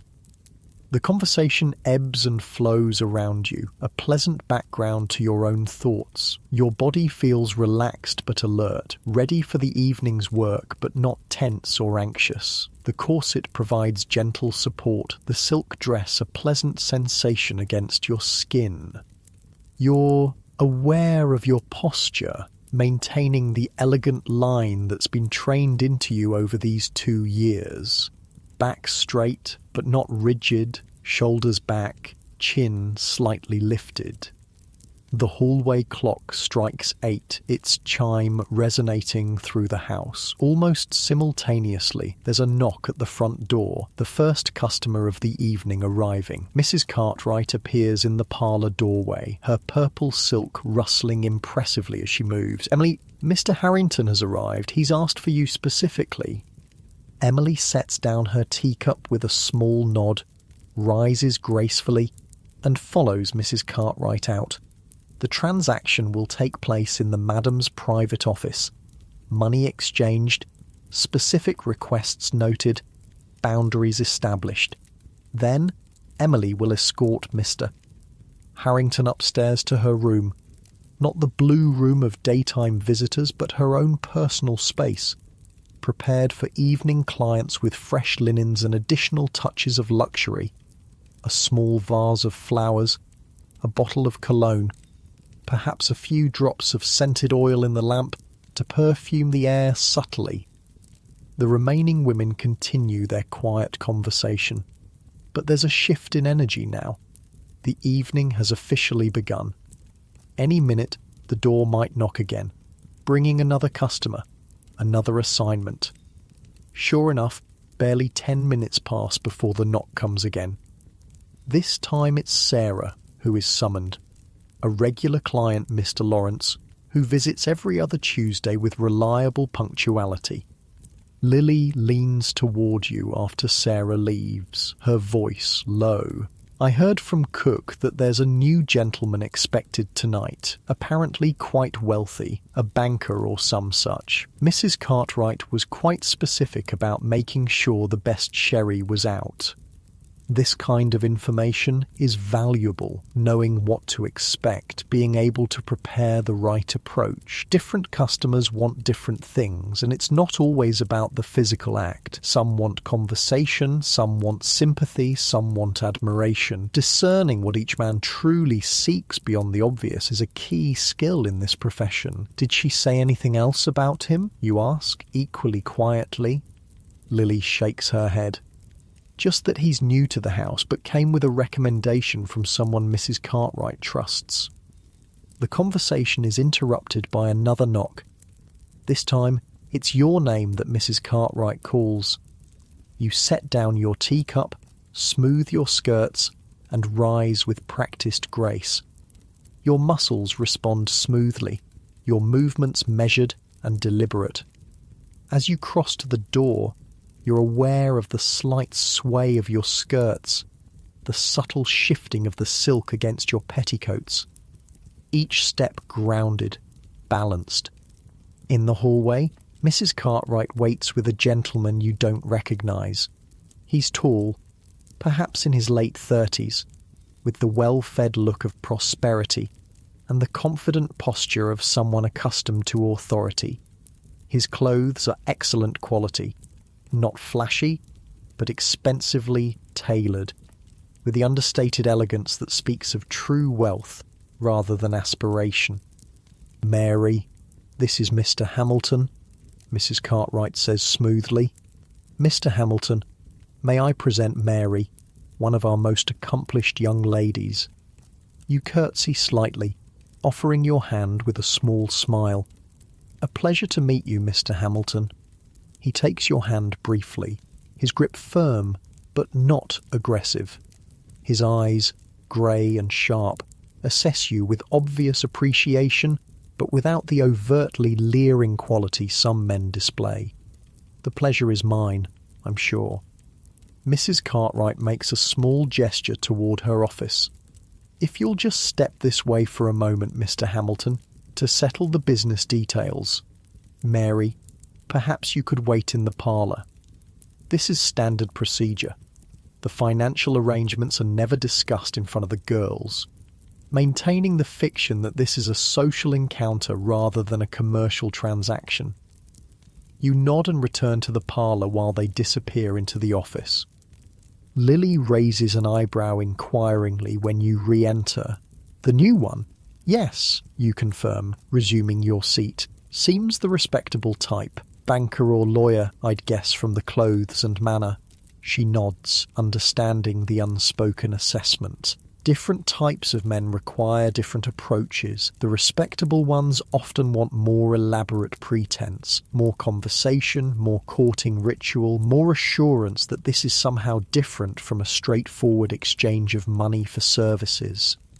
Within a few minutes, Mrs. Cartwright returns to the parlour, Mr. Hamilton at her side. "Mary, perhaps you'd be so good as to show Mr. Hamilton to your room. I believe you'll find you have much in common to discuss." This is her way of conveying the specific requirements. The emphasis on discuss suggests he's paid for conversation as well as physical service, not unusual among the more educated customers. You rise again, moving toward him with a warm smile. "Would you care for some sherry first, Mr. Hamilton? Or shall we go directly upstairs?" "I believe I would enjoy a glass," he replies, his accent confirming your guess about his social position. Educated, but not aristocratic. Upper middle class, probably. You pour 2 small glasses from the decanter, handing one to him with a practiced movement that allows your fingers to brush against his, a small calculated intimacy that establishes the first physical connection. His response, a slight smile, a moment of held eye contact, tells you he's not uncomfortable with such gestures. The conversation begins with easy topics: the unseasonably cold weather, a recent concert at the Albert Hall that he attended, a neutral observation about the increasing traffic in London's streets. You listen attentively, responding with just enough knowledge and insight to be interesting without challenging his evident self-image as the more worldly and informed party. It's a familiar dance, this conversation. Leading without appearing to lead, creating a space where he can feel interesting and appreciated. Your body language supports the impression, leaning slightly forward to indicate interest, maintaining eye contact, offering small smiles at appropriate moments. All calculated, all practiced, yet executed with enough genuine attention to seem natural. When his glass is empty, you set your own down, still half full. You never drink much while working, and stand. "Shall we continue our conversation somewhere more comfortable, Mr. Hamilton?" He nods, rising as well. "Lead the way, my dear." Your room is on the 2nd floor, at the back of the house.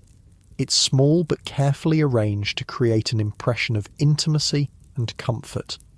The bed, larger and more elaborate than the one you actually sleep in, dominates the space, made up with clean linens and several pillows. A small fireplace holds a modest fire, enough to take the chill from the air. The washstand is equipped with a fresh pitcher of water, clean towels, and a bar of good soap.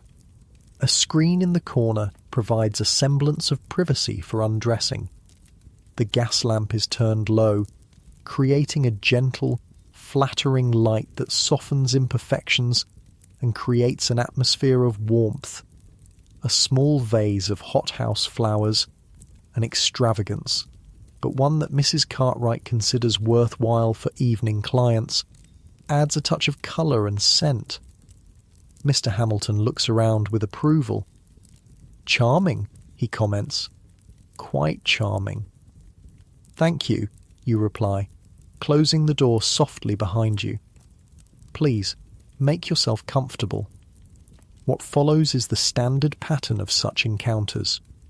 More conversation, growing gradually more personal. The slow transition from talking to touching. The negotiation, unspoken but clear, of what will and won't happen.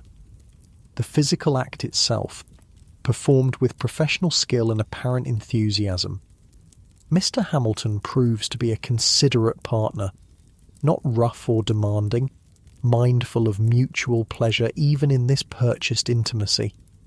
When it's over, he doesn't immediately withdraw but lingers, an arm draped casually across your waist as you lie beside him in the rumpled bed. "You're very good at what you do," he says after a while, his voice thoughtful rather than lascivious. "Thank you," you reply simply. There's no point in false modesty or elaborate denials. You are good at this work, having learned its skills as diligently as you once learned sewing. "How did you come to be here?" he asks, his tone curious but not judgmental. "If you don't mind my asking, you seem different from what I expected." This question is not uncommon from new clients.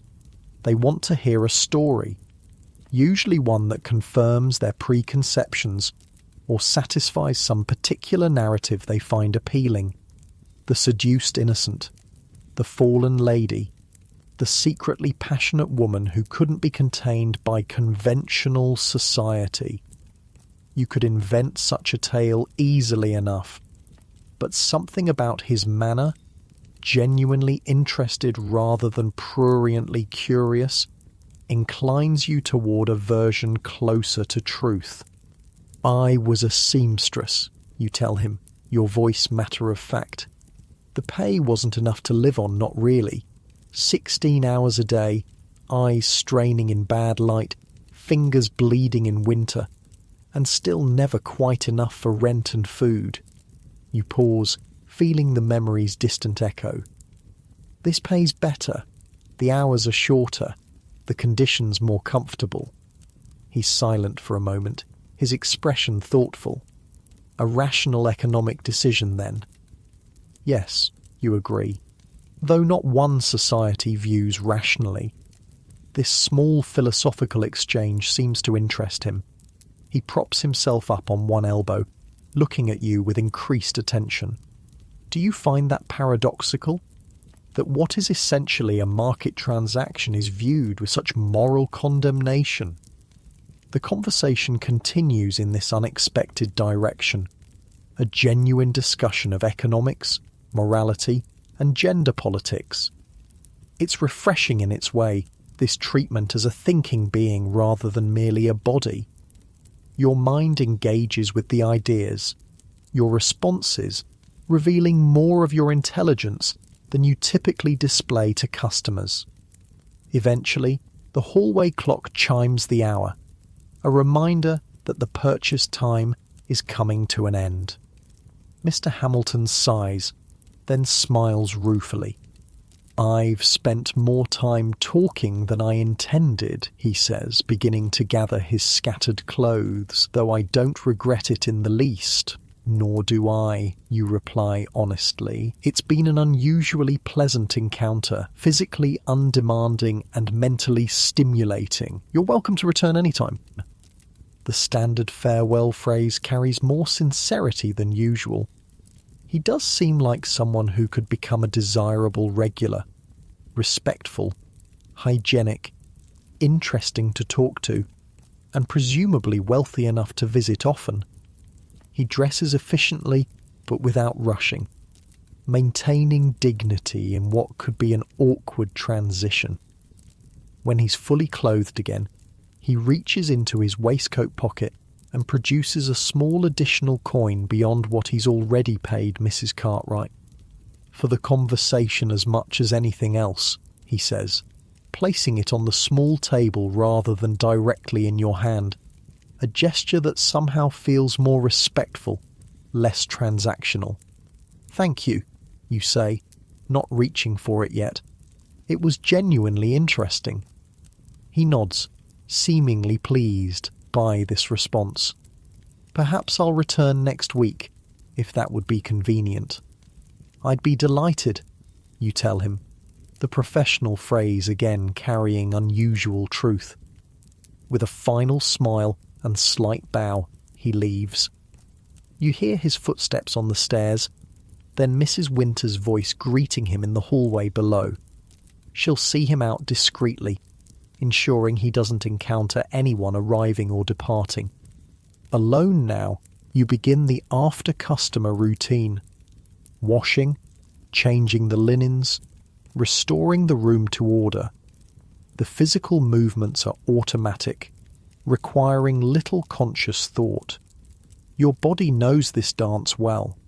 The efficient stripping of the bed, the thorough but quick washing at the basin, the smooth remaking with fresh sheets from the chest. The repetitive actions are almost meditative, allowing your mind to drift. The encounter with Mr. Hamilton was unusual enough to prompt reflection. The genuine intellectual engagement, the treatment as a person with thoughts worth hearing, these are rare in this life. Most men want fantasy, escape, physical release. They don't want real conversation, real connection. Yet it would be a mistake to read too much into it, to create a narrative of special understanding or exceptional circumstances. He paid for your time, your body, your attention, just like any other customer. That he chose to use some of that time for conversation doesn't fundamentally change the nature of the transaction. This clear-eyed assessment isn't bitter or sad, just realistic. You've survived in this life partly by maintaining such boundaries, such clarity about what is and isn't real. It protects you from the dangers of false hope, of misplaced emotional investment. The room restored to order, you check your appearance in the small mirror. The encounter was relatively gentle, requiring only minor repairs to your hair and dress. A few pins repositioned, a crease smoothed away, a touch more colour to your lips. Ready again. Before returning downstairs, you take a moment just to breathe, to centre yourself. Standing in the middle of the room, feet planted firmly on the floor, you close your eyes briefly. In through your nose, out through your mouth. Slow, deep breaths that expand your ribs against the gentle constraint of the corset. A conscious relaxation of your shoulders, your jaw, the small muscles around your eyes. This moment of deliberate stillness helps separate the encounters. Mr. Hamilton is now past. Whoever comes next is not yet present. Just this breath, this moment of being only yourself, belongs entirely to you.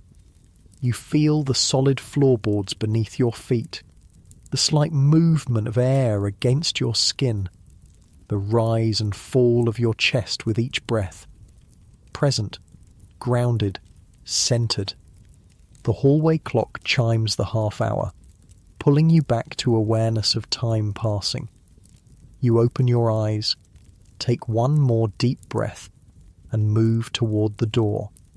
The silk of your dress whispers around you as you walk, a gentle accompaniment to your movement. Your hand on the doorknob is steady, your posture balanced and poised, ready for whatever, whoever comes next. The house has taken on its full evening rhythm now. As you descend the stairs, you can hear multiple voices from different rooms, the murmur of conversation, an occasional laugh, the clink of glasses. The business is in full flow, the carefully orchestrated dance of supply and demand, desire and fulfillment, fantasy and reality playing out behind multiple closed doors. In the parlour, you find Lily alone, rearranging the sherry glasses and straightening the cushions between customers. She looks up as you enter, her expression brightening. "There you are. How was the banker man? Cook was right about him being wealthy. Did you see that gold watch chain?" You smile, settling onto the sofa beside her. He was fine, talkative, intelligent, might become a regular.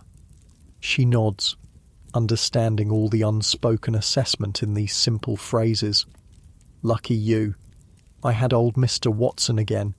You know, the one with the wandering hands and the peppermint drops he's always sucking. Breathes like a steam engine, that one." This exchange of information is partly practical, partly the ordinary sharing of workplace experiences. There's comfort in it, in the unspoken understanding between women who share this particular life. No need to explain, to justify, to defend. Just acceptance of the reality you all navigate. The fire in the grate has burned down somewhat, creating a softer, more mellow light. Lily rises to add another small log, her movements economical and practiced. The fresh wood catches quickly, sending up a small flare of brighter flame before settling into a steady burn. You watch the fires dance, letting your gaze soften, your thoughts quiet. The warmth reaches you even several feet away, a gentle caress against your skin. The parlour smells of wood smoke, sherry, the subtle perfumes worn by the girls, and the lingering scent of the hothouse flowers arranged in a vase on the mantelpiece. Familiar smells, comfortable in their associations. Your body feels pleasantly tired but not exhausted. The kind of physical awareness that comes from being active but not strained. The silk dress holds you gently. The corset supports without constraining too severely. Your feet, encased in evening slippers rather than the sturdier boots of daytime, are tucked beneath you on the sofa, the muscles relaxed and comfortable. This quiet moment between customers is another of the small spaces that belong to you alone. Not required to perform, to engage, to respond to another's needs or desires. Just existing, just being, in the warm room with its gentle light and familiar smells. Your breathing naturally slows, deepens, in and out, easy and calm. Lily settles back beside you, her own posture relaxed as well. "Quiet night for late November," she observes. "Weather, do you think? That rain earlier was fierce." You nod, glancing toward the heavily curtained window where occasionally the sound of raindrops can still be heard pattering against the glass. Probably, though it might pick up later. Theatre crowds and such. This practical assessment of business conditions is another part of the professional mindset. Understanding the patterns, the external factors that influence your work. Weather, payday cycles, major events in the city, all affect the flow of customers, the potential income. The conversation drifts to other topics. A new dress Emily is having made, speculation about whether Josephine will recover quickly or need extended rest, cook's plans for Sunday dinner.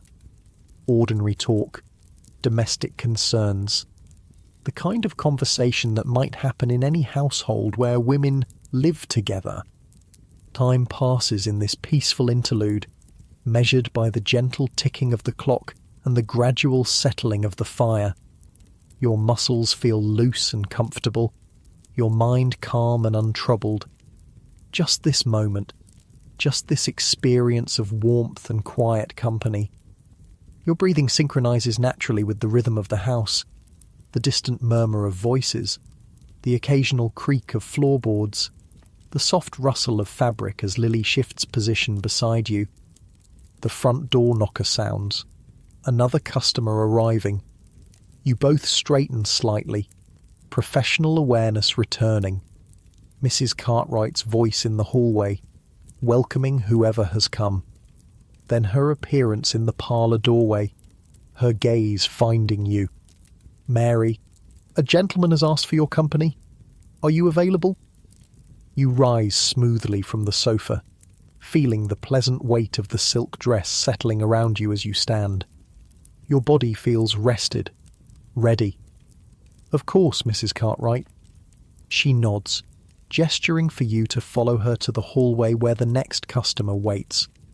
As you move forward, you're aware of the balanced precision of your steps, the gentle sway of your skirts, the deep, even rhythm of your breathing.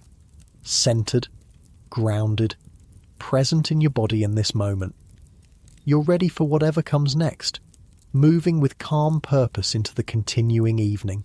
The evening continues its measured progression, one customer following another in the carefully managed rhythm of the house. Some faces familiar, some new, some encounters brief and straightforward, others more complex. Throughout it all, you maintain the professional persona, attentive, charming, apparently delighted by each man's company regardless of the reality. By 11 o'clock, there's a natural lull. The early evening customers have departed. The later ones, those coming from theatres or gentlemen's clubs, haven't yet arrived. The house settles into a brief quietude, the girls gathering in the kitchen for a light supper and restorative cup of tea. The kitchen at this hour has its own particular charm. The main cooking for the day is done, but the large range still radiates comfortable heat. The air smells of baked bread and the beef stew from dinner, with undertones of soap from the washing up and the ever-present coal smoke that permeates all of London. Cook has gone to bed. Her day starts earliest, but has left out bread, cheese, cold meats, and a fruit tart for the girls to help themselves. You sink gratefully into a chair at the kitchen table, feeling the solid wood support your weight. The evening's activities have left you tired but not exhausted, your body aware of its exertions but not strained beyond comfort. The chair cradles you, allowing your muscles to release some of their careful control. That's nice. Just letting yourself relax a bit. Emily is already seated, her plate bearing a modest selection of bread and cheese. Her green silk dress is slightly crumpled now, her carefully arranged hair beginning to loosen from its pins. The evening's work shows in these small details, these gradual erosions of the perfect image constructed hours earlier. Busy night, you ask, reaching for a plate? She nods, swallowing a bite of cheese. 4 already, and Mrs. Cartwright says there might be a group coming later, some gentlemen from a club dinner. Lily enters as Emily speaks, catching the last words. I heard the same. Private dining room at the George, apparently. 6 or 8 men at least, if they all come. This news prompts mixed feelings. More customers means more income, but also more work when you're already feeling the evening's effects. Still, it's what you're here for, the purpose of this life. You select some bread, cheese, and a slice of cold beef, arranging them neatly on your plate. The simple food is appealing after the evening's exertions, substantial, satisfying, no pretense or performance required in its consumption. Sarah joins you, bringing the teapot from where it keeps warm at the edge of the range. The familiar ritual of pouring follows, the steaming amber liquid flowing into cups, the offer of milk or sugar, the appreciative first sip. The tea is strong and sweet, reviving after hours of professional smiles and calculated charm. The conversation around the table is desultory, relaxed. No one has much energy for elaborate discussion or significant topics. Instead, there are small observations, minor complaints, the exchange of brief anecdotes about the evening's customers. It's comfortable, this shared understanding, this common experience that needs no explanation or justification. You feel yourself unwinding further in this peaceful interlude. The tea's warmth spreads through your chest. The food satisfies your hunger. The familiar company soothes your social self. Your breathing deepens naturally, your shoulders dropping slightly as tension continues to release. Just easy now. That's it. Too soon, the respite ends. Mrs. Winters appears in the kitchen doorway, her perpetually serious expression perhaps a touch more severe than usual. "They're here," she announces without preamble. 6 gentlemen from the club dinner. Mrs. Cartwright wants everyone in the parlour immediately. There's a collective sigh, quickly suppressed. Professional responsibility reasserts itself. Plates are set aside, teacups drained, hasty checks made of hair and dress. The brief period of relaxation recedes, replaced by the necessary focus of work.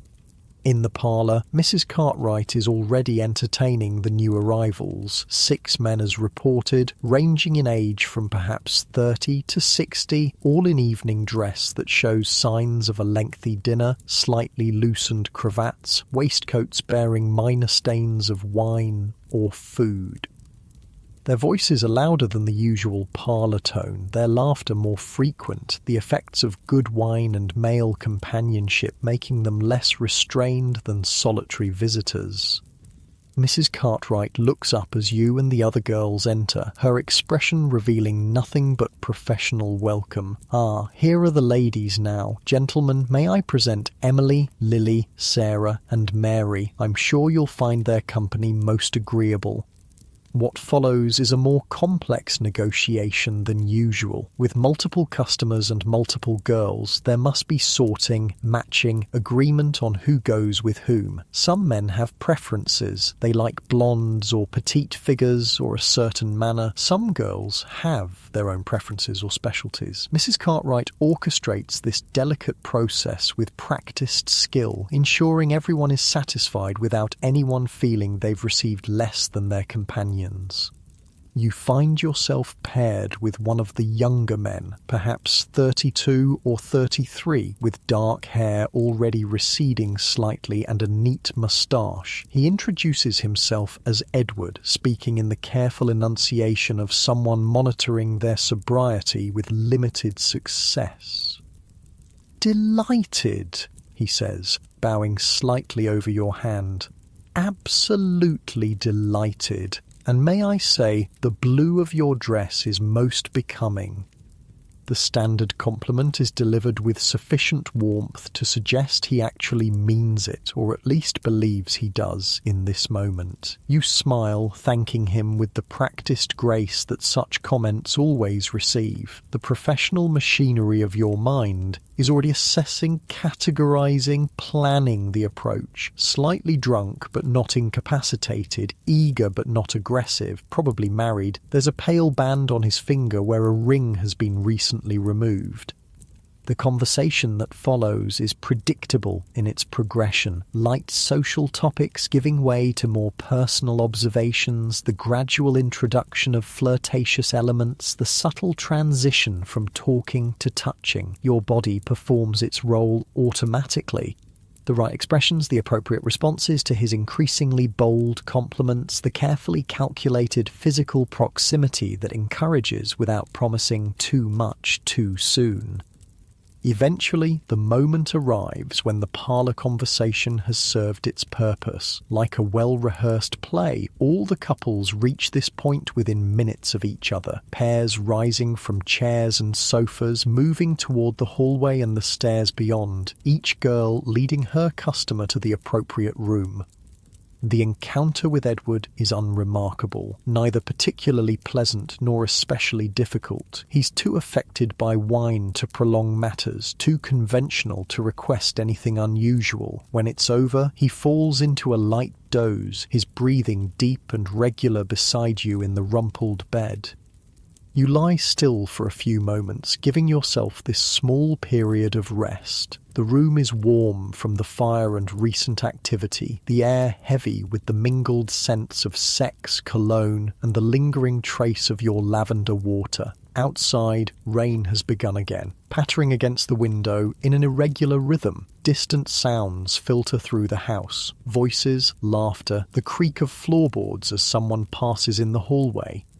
Your body feels the familiar sensations of these moments after, the slight stickiness of skin, the particular muscular awareness that follows such activities, the gradual return to normal breathing. Not unpleasant, just physical realities, the body's honest responses beneath the professional performance. Edward stirs beside you, moving from doze to wakefulness with a small start. "Oh," he says, momentarily confused. I do apologise." "Not at all," you assure him, the professional voice returning smoothly. "You seemed peaceful. I didn't wish to disturb you." He smiles, relieved by this gracious interpretation of his brief lapse. The aftermath proceeds according to the usual pattern. Brief, slightly awkward conversation, the careful separation of bodies, the methodical reclaiming of scattered clothing. You help him with his cravat, your fingers deft with the familiar knot. He thanks you with genuine gratitude for this small service, for the larger one preceding it, for the entire constructed experience that allows him to return to his normal life with certain needs satisfied and his self-image intact. Once he's gone, you perform the now familiar routine of restoration, washing, changing linens, ordering the room. The physical actions are automatic, requiring little conscious thought. Your body knows these movements, performs them with economical grace while your mind drifts in the quiet aftermath. It's been a long day, you realise, from the early morning awakening through the various phases, chores, doctor's visit, afternoon customer, evening preparations, multiple evening clients, each requiring different aspects of yourself, different kinds of attention and performance. The accumulated weight of all these hours, all these interactions, settles into your awareness as a profound physical and mental fatigue. Not an unpleasant feeling, this particular tiredness. There's satisfaction in it. Work completed, income earned, challenges met. Your body feels thoroughly used but not abused. Your mind weary but not distressed. Just the natural exhaustion that follows sustained effort and attention. The body and brain signal that rest is now required. The clock in the hallway chimes 1, morning already, technically, though still the depths of night by any practical measure. The rain continues its gentle percussion against the window, now joined by the distant rumble of thunder, a proper storm developing by the sound of it. You finish the room's restoration and check your appearance one final time. The blue silk dress is definitely showing the effects of the long evening. Small creases set in, a slight loosening of the careful fit. Your hair has partially escaped its pins despite repeated adjustments, and the subtle cosmetics have worn away to almost nothing. Still presentable, but the immaculate image of early evening is long gone. Returning downstairs, you find the parlour empty except for Mrs. Cartwright, who sits in her customary chair completing some notes in her account book. She looks up as you enter, her shrewd eyes taking in your appearance with a single glance. "I believe that's all for tonight, Mary," she says, her voice showing the first hints of her own fatigue. "The last gentlemen have gone, and I don't expect more at this hour, especially with the weather turning." Relief flows through you at these words. Permission to end the workday, to shed the professional persona, to retire to the privacy of your own true bed and genuine rest. Thank you, Mrs. Cartwright. Shall I help with anything before going up? She shakes her head, closing her book with a decisive movement. No need. Mrs. Winters has seen to the doors and windows. Cook will handle things in the morning as usual. She rises, smoothing her purple silk with automatic precision. Good night, then. Good night, Mrs. Cartwright. This brief exchange marks the official end of the working day, the transition back to private existence. You climb the stairs to the top floor, each step requiring slightly more effort than it did hours earlier. Your body is definitely ready for rest, the accumulated fatigue of the day making itself fully known now that professional demands have ceased. The bedroom you share with Lily welcomes you with its familiar simplicity. No customers ever come here. This is purely private space, the one place in the house that belongs just to you and your roommate. The two narrow beds with their plain cotton sheets and wool blankets. The small chest where your daytime clothes and few personal possessions are stored. The washstand with its ordinary pottery basin rather than the fine china of the customer rooms. Lily is already here, seated on her bed in her nightdress, brushing out her long auburn hair with slow, tired strokes. She looks up as you enter, offering a smile that carries all the shared understanding of your common life. "Finished for the night?" she asks, continuing her brushing.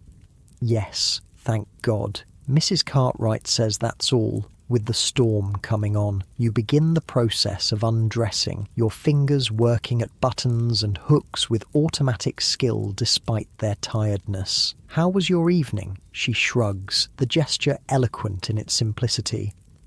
"The usual. Nothing remarkable. Made decent money, though. That last one was generous." This exchange of minimal information is enough. You both understand the reality behind the brief words, the complex experiences condensed into these simple phrases. There's comfort in this shared knowledge, this lack of need for explanation or elaboration. The blue silk dress comes off with relief, the corset following with even greater satisfaction. Your lungs expand fully for the first time in hours as the restrictive garment is set aside. The cool air of the bedroom feels wonderful against your skin, a small physical pleasure that belongs entirely to yourself.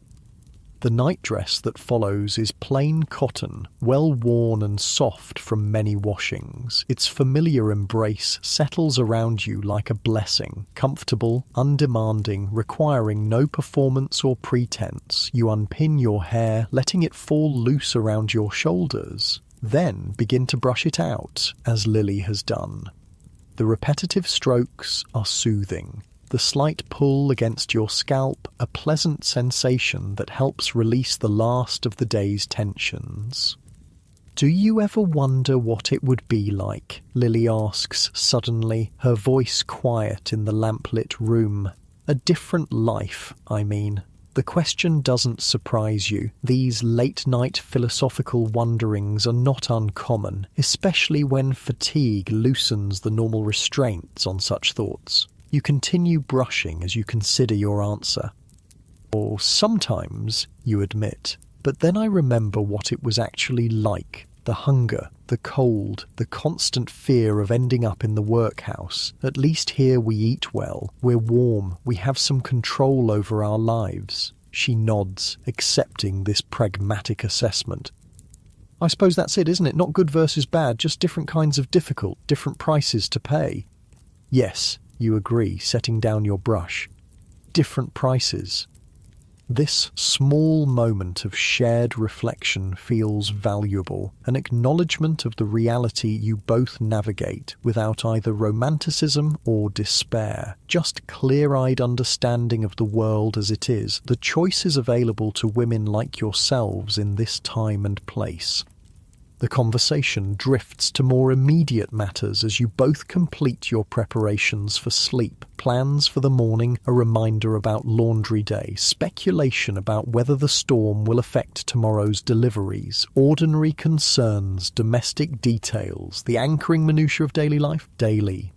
Finally ready, you extinguish the lamp and slip beneath the covers of your bed. The sheets are cool at first, gradually warming with your body's heat. The mattress, stuffed with horsehair and somewhat lumpy, nonetheless feels wonderfully comfortable to your tired body. You shift slightly, finding that perfect position where everything aligns just right. That's better.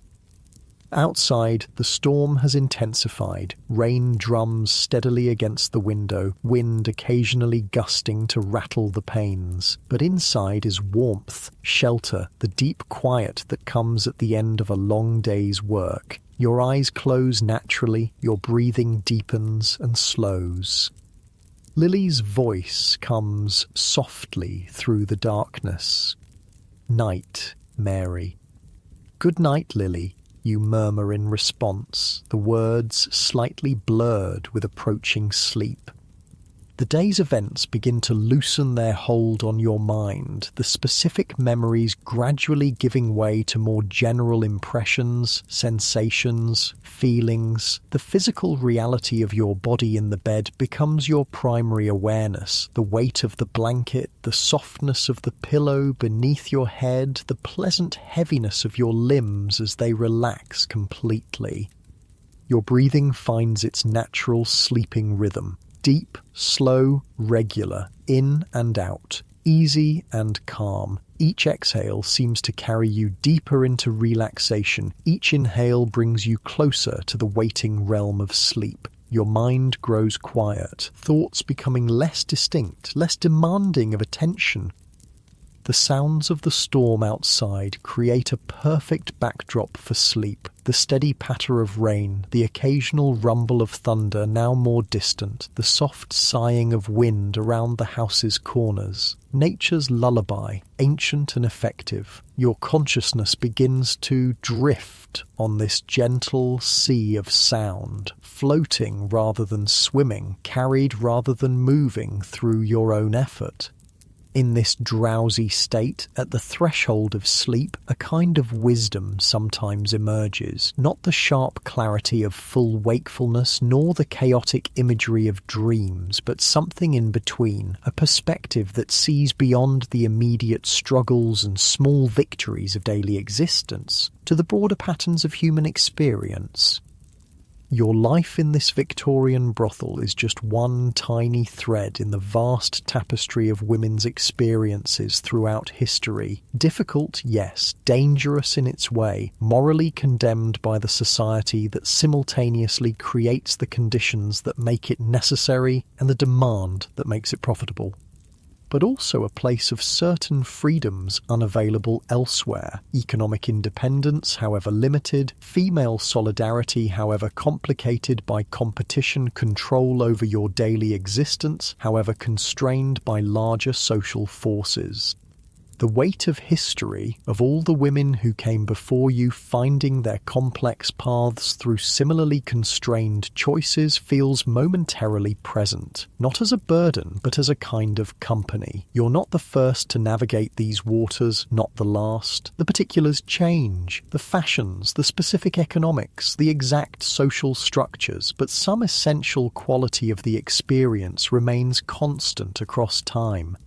This thought brings a strange comfort as you sink deeper towards sleep. Your breathing gets even slower, your body heavier against the mattress, so comfortable now, just letting go completely. The Victorian world outside continues its complex dance. The strict social hierarchies, the profound inequalities, the elaborate hypocrisies that allow it all to function. But here in this room, in this moment, there's just the simple reality of a human body needing rest, a mind seeking the renewal of sleep. The most basic requirements of existence, unchanged since the beginning of humanity. Your awareness of the room grows dimmer as sleep approaches more closely. The physical sensations of the bed, the sounds of the storm, even the awareness of your own breathing, all begin to fade, to recede like a tide pulling back from shore. What remains is just a gentle, floating feeling, a peaceful drifting toward unconsciousness. Sleep now. Let yourself sink deeper into that perfect relaxation. Your eyelids are heavy, so heavy it would take too much effort to open them now. Your limbs feel pleasantly weighted, impossible to move, even if you wanted to, which you don't. You just want to drift all the way down into deep, restful sleep. That's it. Just let go completely. The day is done. The work is finished. Nothing more required of you now except to rest, to renew, to dream perhaps of different possibilities, different worlds, but for now, just sleep. Deep and peaceful, easy and calm. Sleep now. Sleep well. Drifting deeper with each breath, down and down into perfect, complete rest.